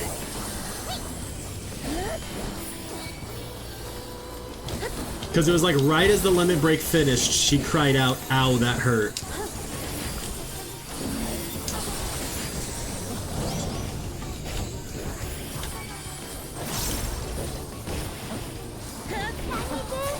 GG, y'all. GG. We can play no more. Oh, hey, welcome in, Bridget. Sorry. I was so tunnel visioned on that fight, I didn't even realize you made it in during that fight. Also, technically, Duck was first, but he did not redeem the thing, so you still have a chance to redeem it.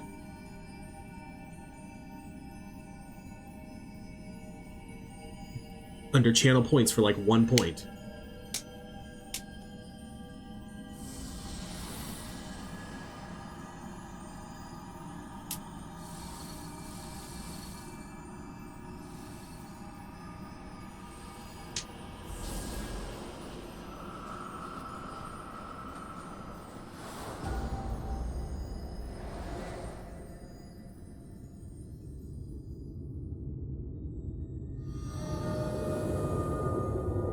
And nighttime falls. There you go.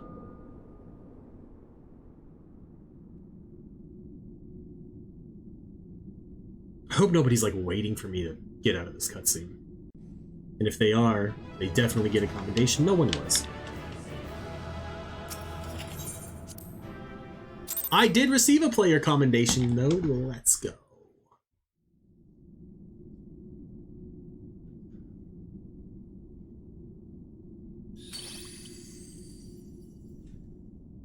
You have freed our fallen king. Not that I expected any less, my Snayak. Adorable sapling. Why does it sound like the translation for that is snack with a... The dress, the crown, the scepter, the shoes. The time has come for these relics to serve their true purpose. For they are not only keys to the castle, they are also blessings to be bestowed upon the new king. The way into the castle is opened when it is time to relieve the reigning monarch of the throne. And the brave soul who does the deed has the honor of taking their place. However, should you ascend the throne, you will become one of us, never again to live as men do.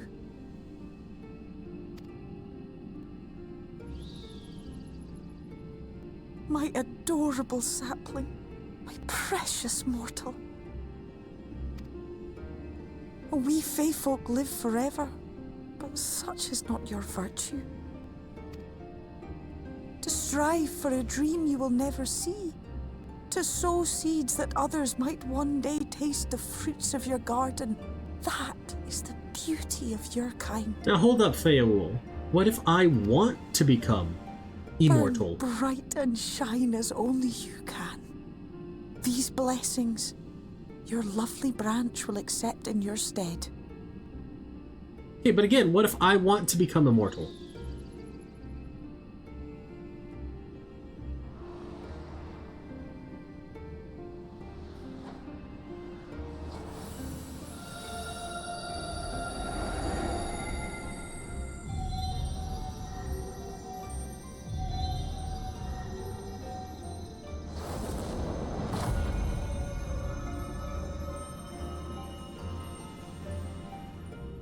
Kinla, Ilichla, Il Mheg, Okbra. Rejoice and revel, for the kingdom of rainbows is forever young.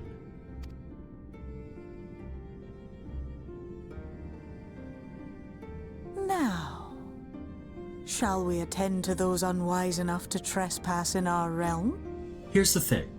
Now that she has become king, or they have become king, I feel like if we forget to call upon them like we did earlier when we first arrived in Il Mheg and she was very, very, very angry with us, I feel like we have a chance now that she will just outright kill us and then bring us back. But yes, let's tend to the trespassers.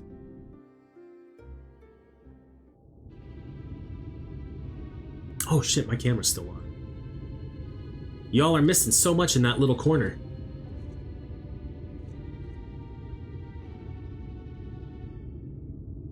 Confound it! How did they get here so fast?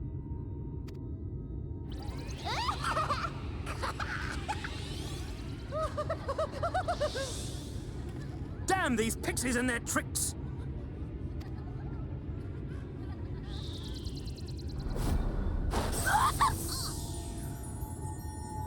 How in the seven hells? Listen well. We come in pursuit of villains who have fled to this land. You know who and where they are. Now show yourselves and answer me before I lose my patience. Oh, stop! It hurts! It hurts!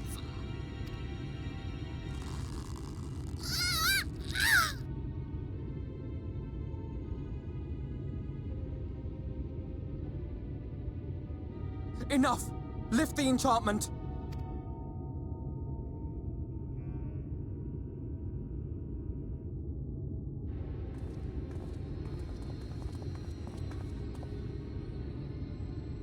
Minfilia, willful child, how many times must I come to collect you? As many as it takes, Ranjit. I won't return to your moor. And I won't let you hurt my friends.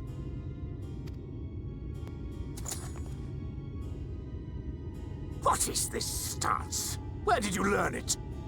No oracle I trained would make such an unseemly show of herself. Know your shame, gal. You're powerless. You have no life nor purpose, save that which our master sees fit to permit. Yeah, well, fuck your master. Vothry's just a fat pig.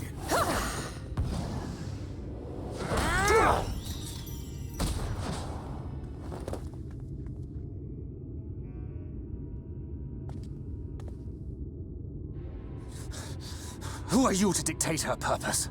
To lock her away and deny her a life? If she was powerless, it's because of you, you sanctimonious swine. But no longer. Fool! Defiance only begets more suffering. It is through acceptance alone that one may find solace in this god's-forsaken world.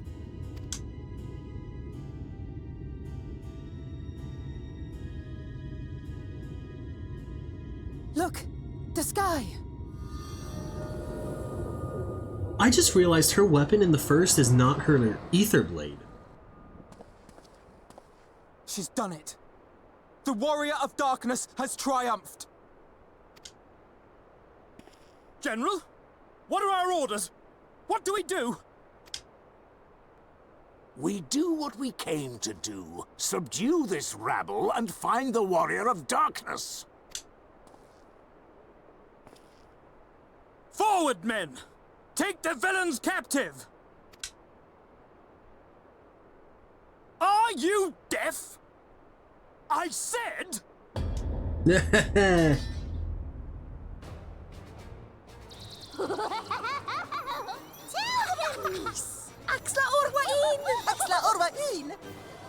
king has returned. What's happening? Make ready to feast.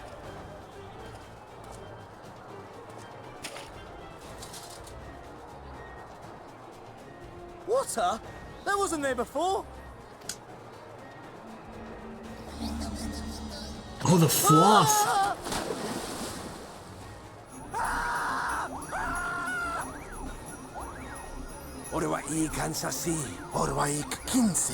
The night is delightful, sing we shall.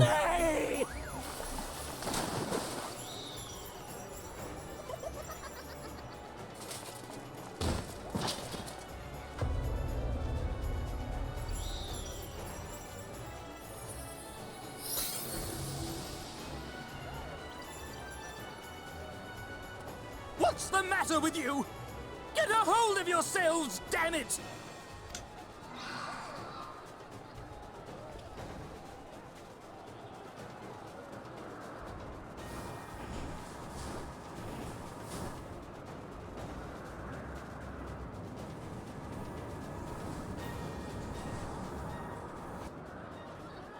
General, they come in greater numbers. We must retreat. All who stand with a warrior of darkness shall face justice. My master demands it.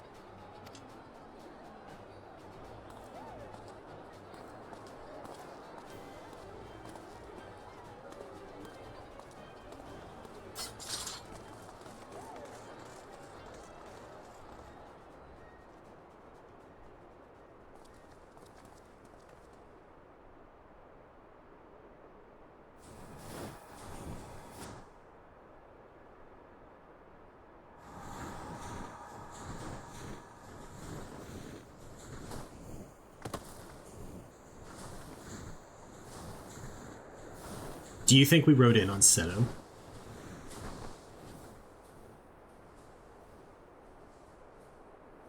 And do you think all Amaro have those red eyes, or was that Titania's doing when they fly? I see. Well, it's a good thing Feaul volunteered to become king in your stead, for all our sakes. We are grateful for your timely aid, Feaul, or should I say, your majesty. It was the first night in recent memory. We all of us but wished to make the most of it. That's something you must remember about us Fae folk. Though our existence may be eternal, we exist only for the present. We live in the here and now, paying no mind to futures that may or may not be. To wit, we are not driven as men are. We cannot fight for such causes as men do. Does that mean you won't aid us against the Sin Eaters? Not unless the mood takes us. But if it was to repay a debt, well then, that's another matter. Interesting. To take back as much as is taken. To create as much as is destroyed. To give as much as is received. Such is the way of Il Mheg. By this law, we shall lend you our strength. In return for the beautiful sky you have restored to us. In times of need, do not hesitate to call. That means you have to remember to call. I'll be sad to lose you. Okay, but what about our pact?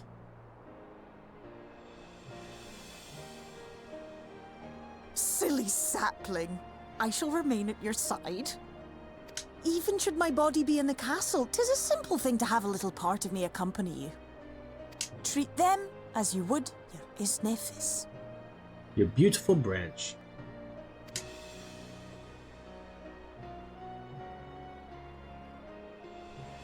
She really is. She is so gorgeous.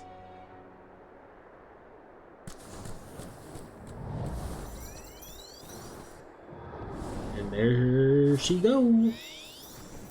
I don't think we arrived on Seto, because Seto was described as being like the biggest Amaro. And those all look to be the same size.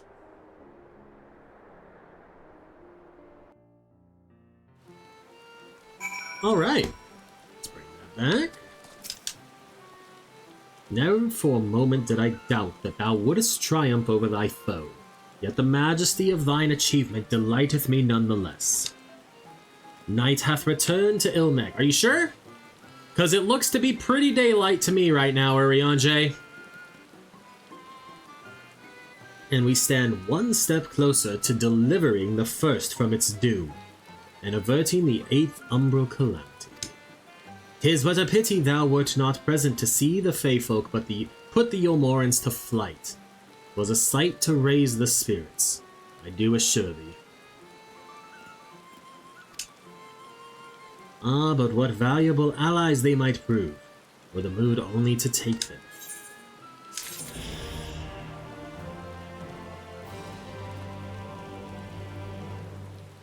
Alright, Thancred, what do you got? I knew you could do it.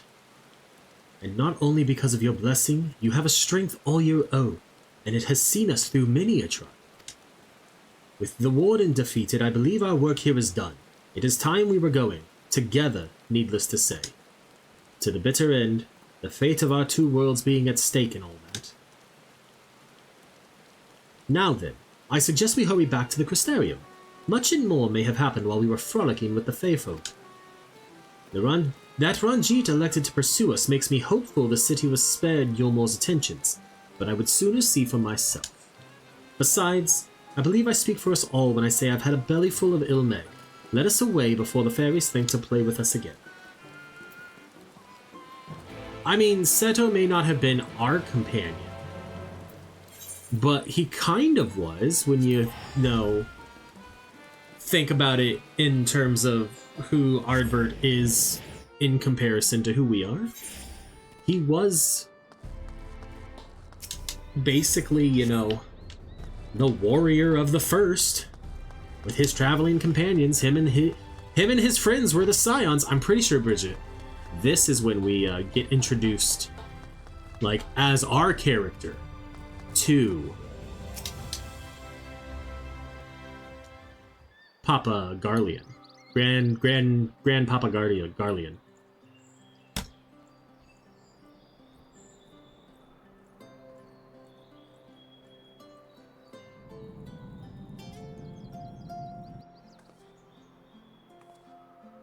All seems well at the Crystarium.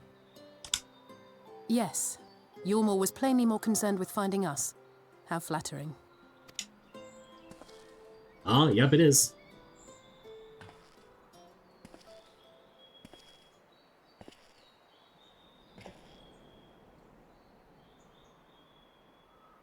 You certainly took your time. I had half resolved to complete the task myself.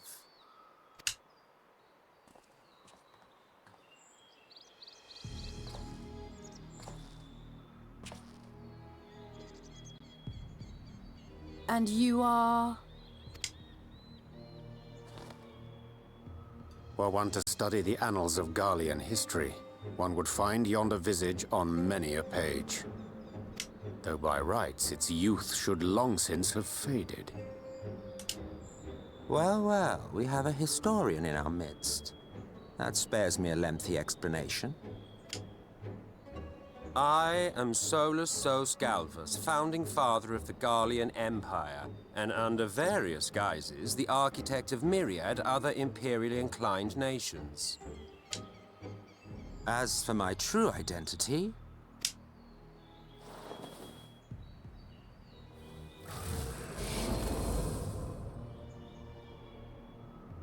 I am Emmett Selk, Asian.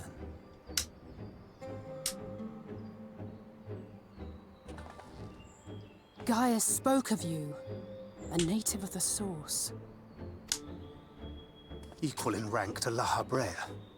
And you came all this way just to introduce yourself to us? Behold the sky, restored to its former glory. Have you ever seen a more affecting spectacle? Alright, but here's the thing. It's daylight right now, and we restored the night. I feel like we timed this cutscene poorly. Oh, it is truly, deeply infuriating. Do you have any idea how much you have delayed the rejoining?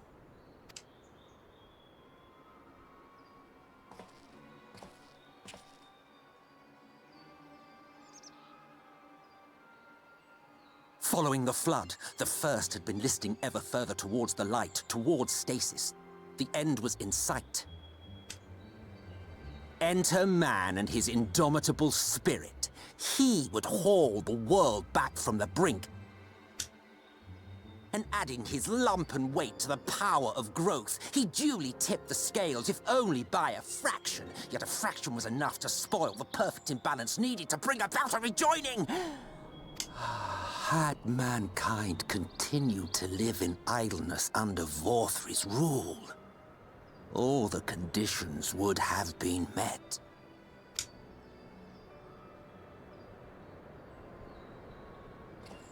But you had to come and ruin it all.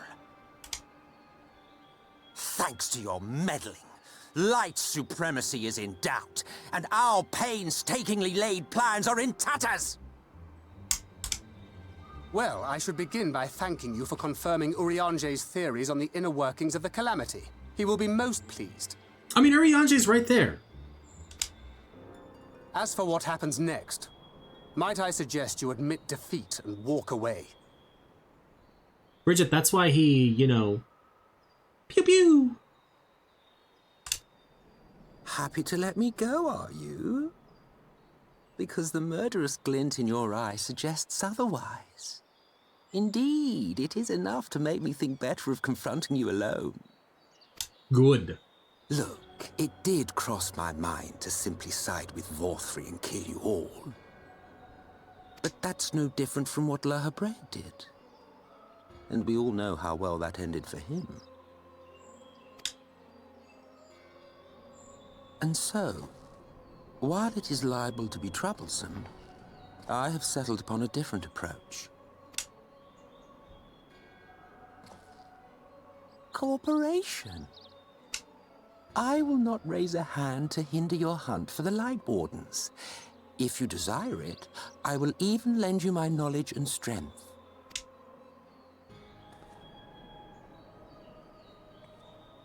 Since time immemorial, you and yours have labored to rejoin the 13 shards, at the cost of countless lives.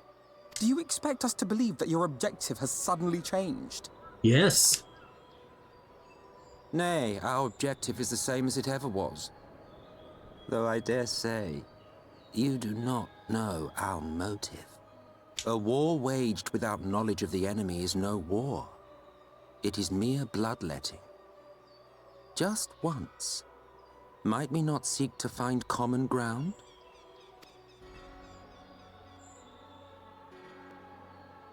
For good or ill, I am immortal.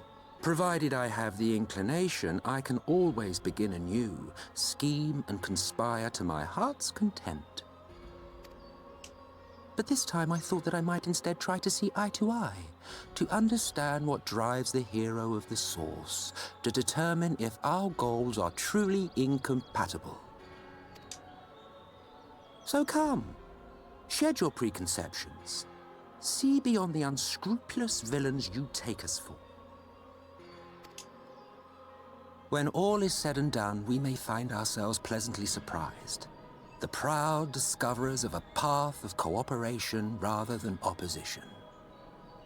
Think of it.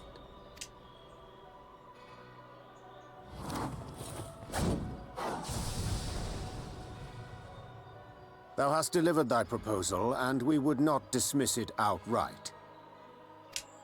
If I may offer thee counsel, however, to make thy case via an illusion reflecteth poorly upon thy sincerity. My apologies. You will forgive me if I'm not entirely at ease in the presence of a famed Ascian slayer. I felt it only prudent to take precautions. Nonetheless, your counsel is duly noted.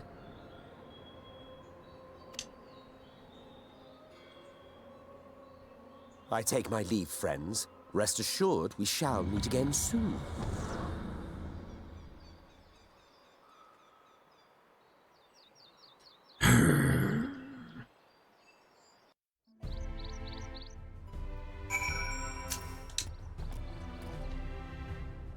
Cooperation? He can't be serious, can he? Well, we've certainly been given much to ponder, but first things first, we should report to the Exarch. You can run along, Morrighan. We're perfectly capable of handling this little task. In light of your recent exertions, I'd say you've earned a rest. Go on, take yourself off to bed. We'll see you later, refreshed and ready for more. That's fine. Folly will go with you guys to talk to the Exarch because I really couldn't be bothered. Morrighan did just growl.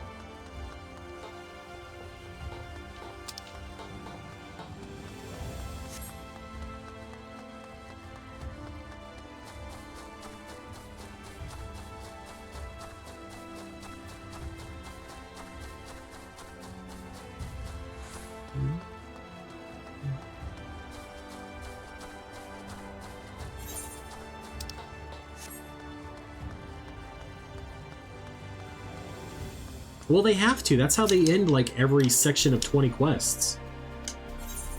You know? They send you back to your room so that you can have a chat with Ardbert. This one's going to involve, hey, buddy, I met your bird. And he loved you dearly.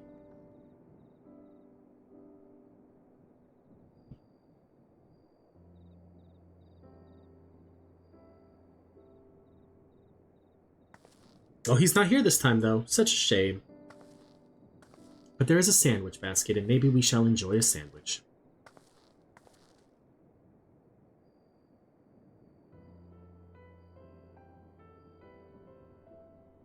I hope the past few days have not been overly taxing. Pray take your rest and recover. From the Exarch, is it? With that mirror of his, he can watch your every move, you know. He'll probably think you're talking to yourself. He doesn't watch me, he watches Folly. Still, he's keeping you well fed. Probably because he knows if he doesn't, I'm gonna tell Folly.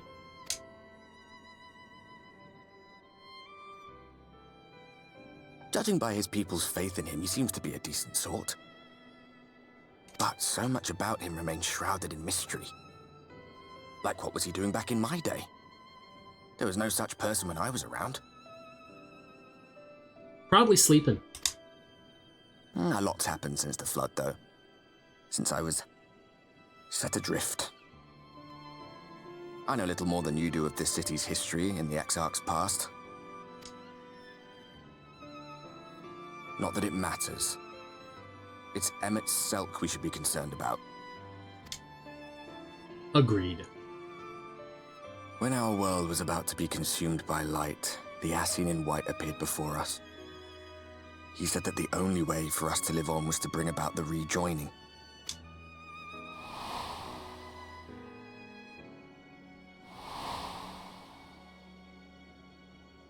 Desperate as we were, we heeded his words, not realizing that the flood was of the Ascian's own making. They cannot be trusted. None of them. But Emmett Selk had one thing right. One should not fight blindly. That's what we did. And it cost us everything we held dear.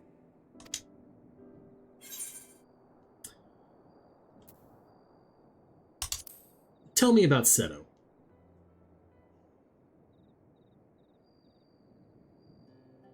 What? What about Seto? What is there to say?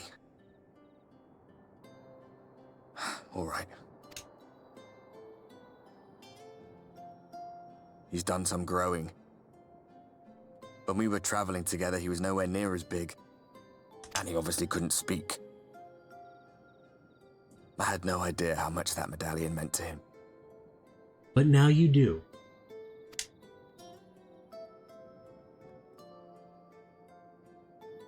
What about you, anyway? You must have a friend like Seto. Chocobo, perhaps? Come on, you tell me something for a change. Well, let me tell you about my green chocobo. Vexalia. I got her about 1.5 years ago when I started A Realm Reborn. She wasn't green then, though. She was still yellow.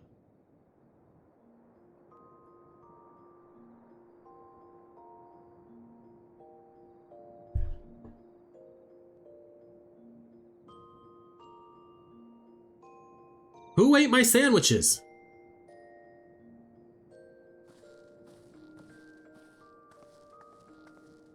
Or did I eat all 10 of them?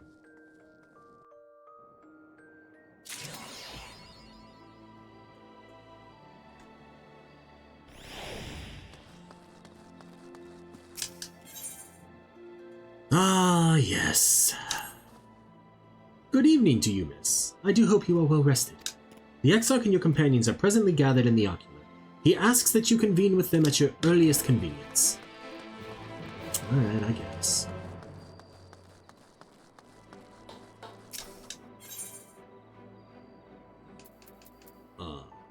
Nope. Docile game.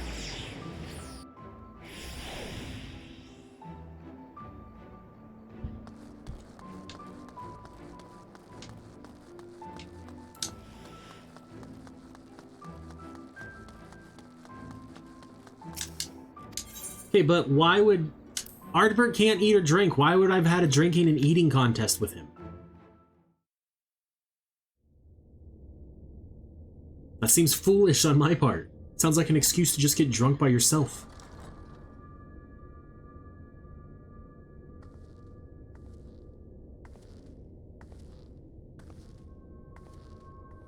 Oh, they expertly hid him with Urianger. Like, I just saw his hand for a second.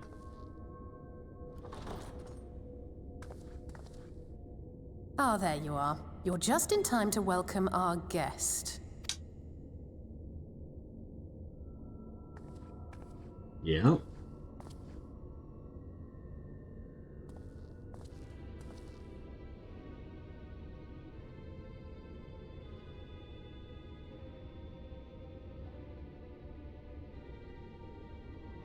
Please. Did I not explicitly tell you that we would be meeting again soon? He did tell us that yesterday. Okay, can I not press the... Alright, fine. Lest you forget, I made you a promise. I have no intention of meddling with your mission. I come only to observe. Why is it not? There we go. Your Exarch friend in particular has piqued my curiosity. Summoning you all like that. Most impressive.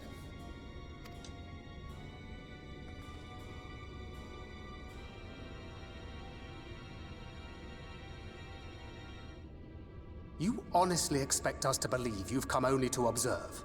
Or that you might deign to lift a finger to aid our cause if called upon? Even if there were a sliver of truth in your words, I would never accept your help. Not in my darkest hour. Not after all the suffering your kind has wrought. So petty. I meant what I said, and I said what I meant. It's like a riddle. Wage your war against the Sin Eaters, put each and every Lightwarden to the sword, prove yourselves heroes, brave and true, and I will be glad to embrace you as allies. Allies worthy of bearing the burden of truth. Surely such a partnership would be preferable to yet another round of fisticuffs. I don't know, I'm kind of inclined to fight you, buddy. And thus did the olive branch wither and die. Pity. Well, let no man say I did not try, futile as it was. Though I suspect you will seek me out when you grow tired of making the same mistakes. Difficult decisions lie ahead of you. Decisions best made with the benefit of knowledge to which only the eternal are privy.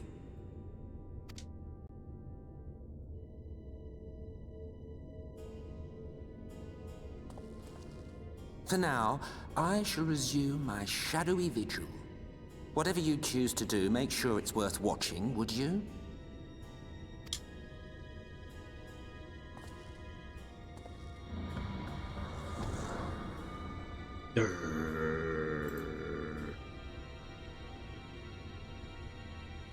What was that all about? A vain attempt to make us doubt our chosen course, most like. As if we'd believe a word that passed his lips. Unless you think there is some truth in what he says.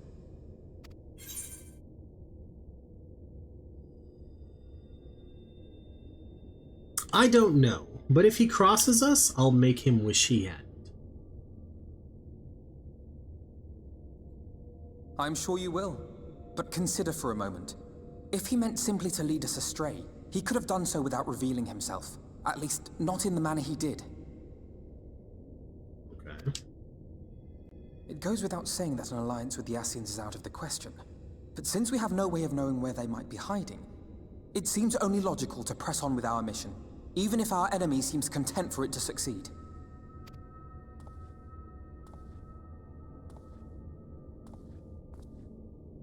Then let us discuss the Sin Eaters. I would begin by thanking you all for your efforts thus far.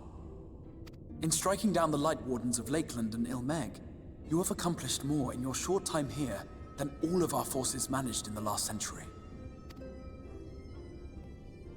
That may be, but the Wardens of Calusia, Armarang, and Raktika remain.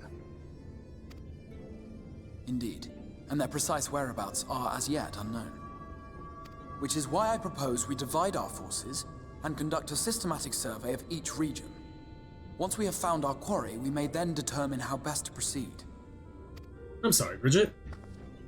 I'll take Armarang in that case. I know the lie of the land well enough. Fair. If there are no objections, I will make for Calusia. I have connections there both in and around Yulmore that may prove useful. You mean the Chais? Then I would ask that you journey to Raktika. There you will find Y'shtola. With her assistance, I doubt the Warden will evade your grasp for long. Is Y'shtola the conjurer you and Urianger used to talk about? That's right, though we haven't spoken much since she left for the forest. I fear I may be to blame for that. I had every intention of relaying the news of your arrival, but she is disinclined to speak with me. Who can blame her? You pulled all of us from the source. You have visited her, have you not? Might I trouble you to... 'Twould be no trouble. My thanks. While you are all out in the field, I shall be here attending to business. I had somewhat fancifully contemplated joining the search myself, but other matters demand my attention. Yes, they do. What's that? A missive from Lord Vorthry. He invites me to join him in Yulmore to discuss the recent conflict at Lida Luran. And? Did he even bother to offer any bait? It's obviously a trap. I should be surprised if it were not. Nevertheless, I must seize this opportunity to speak with him, even if only a few words are exchanged. Though my power will be much diminished so far from the tower, it is a risk I am willing to take.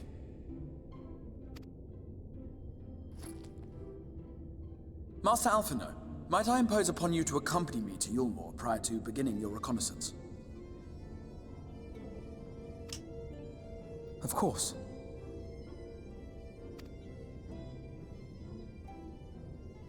Then let us make ready.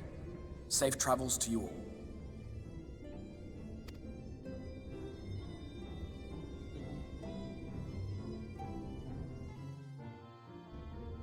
I had fancied going with you, but I forgot you are not your sister, is basically what that boiled down to.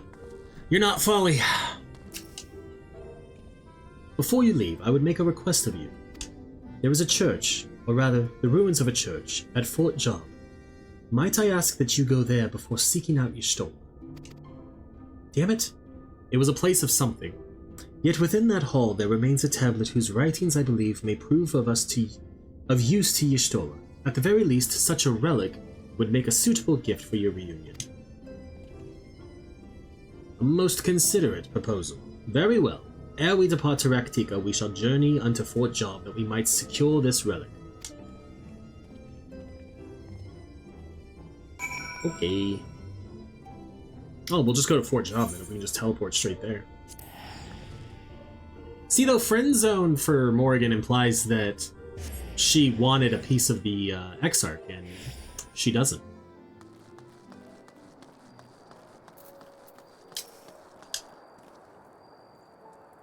Here amidst these ruins we will find the Church of the First Light, and within that hallowed hall the tablet we seek. Time is of the essence, my friend. Let us be quick. That's more like it. Give this book to Y'shtola as a peace offering. At the height of Lakeland's prosperity, these sites serve not as man's final bastion, but as testament to his ingenuity and architectural prowess. The Church of the First Light was responsible for many such marvels, building majestic chapels in every corner of the realm. Alas, the flood with its inexorable tides would drown nigh everyone, and did all but put an end to the religion as a whole. For the creature which then did rise from that fulgent deluge were seen as agents of divine punishment, sent to devour sin and sinner both, whence came the name of Sin-Eater. The people lost, seemingly forsaken by their God. Yet where there is light, there hath ever been shade, and 'twas in the dark they sought solace. The most devout of these worshippers of shadow did then migrate to the Raktika Greatwood, but that is a tale for another time. For now, let us find what remaineth of the chapel here. Okay.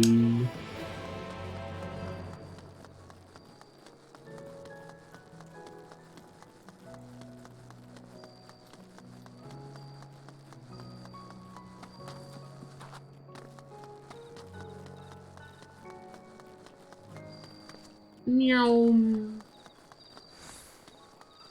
Meow. I could fly here. I have flying unlocked. Destination.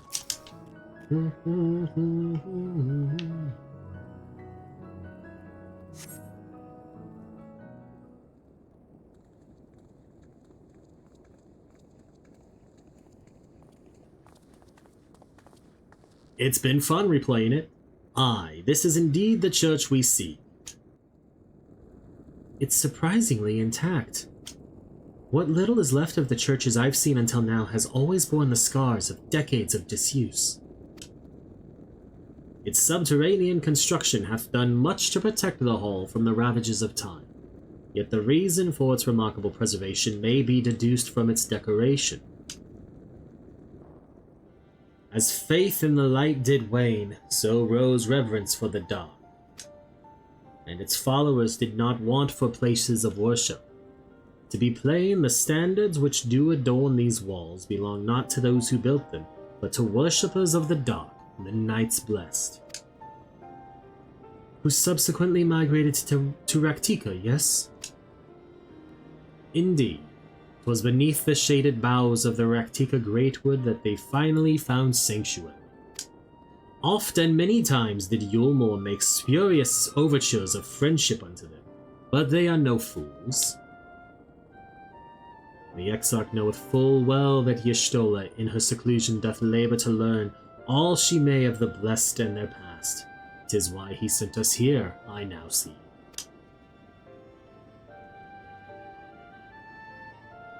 The tablet of which he spoke no doubt provideth a glimpse into the history that she is yearneth to comprehend. Well then, we'd better hurry up and find it.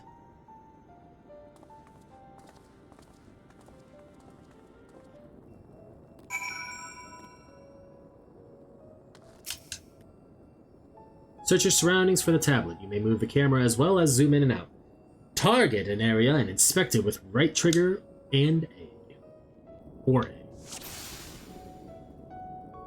Rianji, with a tablet, a fragment of Holy Scripture, 'twould most assuredly rest here on this altar. Yet this would, I presume, also have been where the blessed placed the font of seeing used in the practice of their faith. Whither then would they have set the tablets? I can barely see my hand in front of my face. If only that torch were a little closer.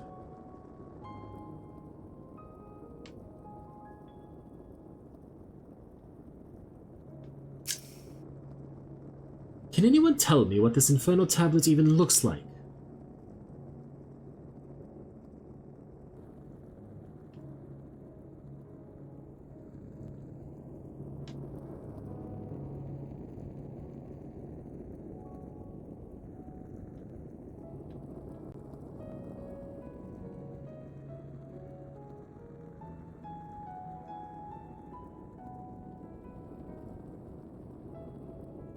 Oh my god, I found it.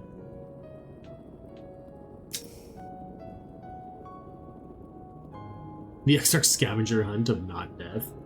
You have located the time-worn tablet.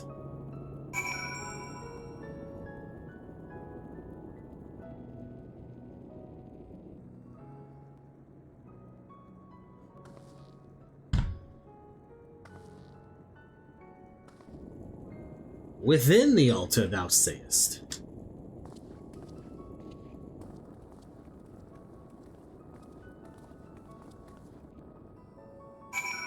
Indeed. Naught escapeth thine eye, 'twould seem. This is indeed the tablet we seek. Curious, these engravings predate the Knights Blessed. If I am not mistaken, they are writ in the script of an ancient empire of Ronka, whose capital once stood in the midst of what is now Raktika. 'Twill be no small matter to decipher them. A fine gift for our seeker of truth. 'Tis plain the Exarch understandeth Y'shtola only too well. But come, let us quit this place and make ready for our journey into the woods. Which this next quest will unlock the Raktika Greatwood. And I think what we're going to do is we're just going to end stream there so that tomorrow we can begin at the start of the Raktika Greatwood and hopefully finish it up and head into the next area. But that is quite a bit of quests. So it'll all depend on how long the quests are and all of that good stuff. But let me switch screens here. Thank you so much for watching. I hope you enjoyed the stream, and I hope you are enjoying the story of Shadowbringers.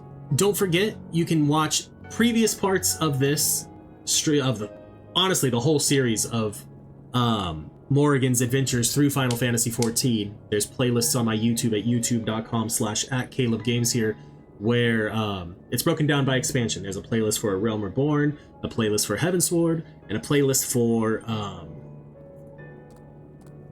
Stormblood. I don't think Shadowbringers videos have gone live yet because I'm actually quite a ways ahead recording-wise and stream-wise. I think Shadowbringers goes live tomorrow, I think, is part 1. And this part should actually be going up, I believe, on Sunday, which would be the... Why is my calendar not opening? Sunday the 17th is when I believe this part will be up on YouTube.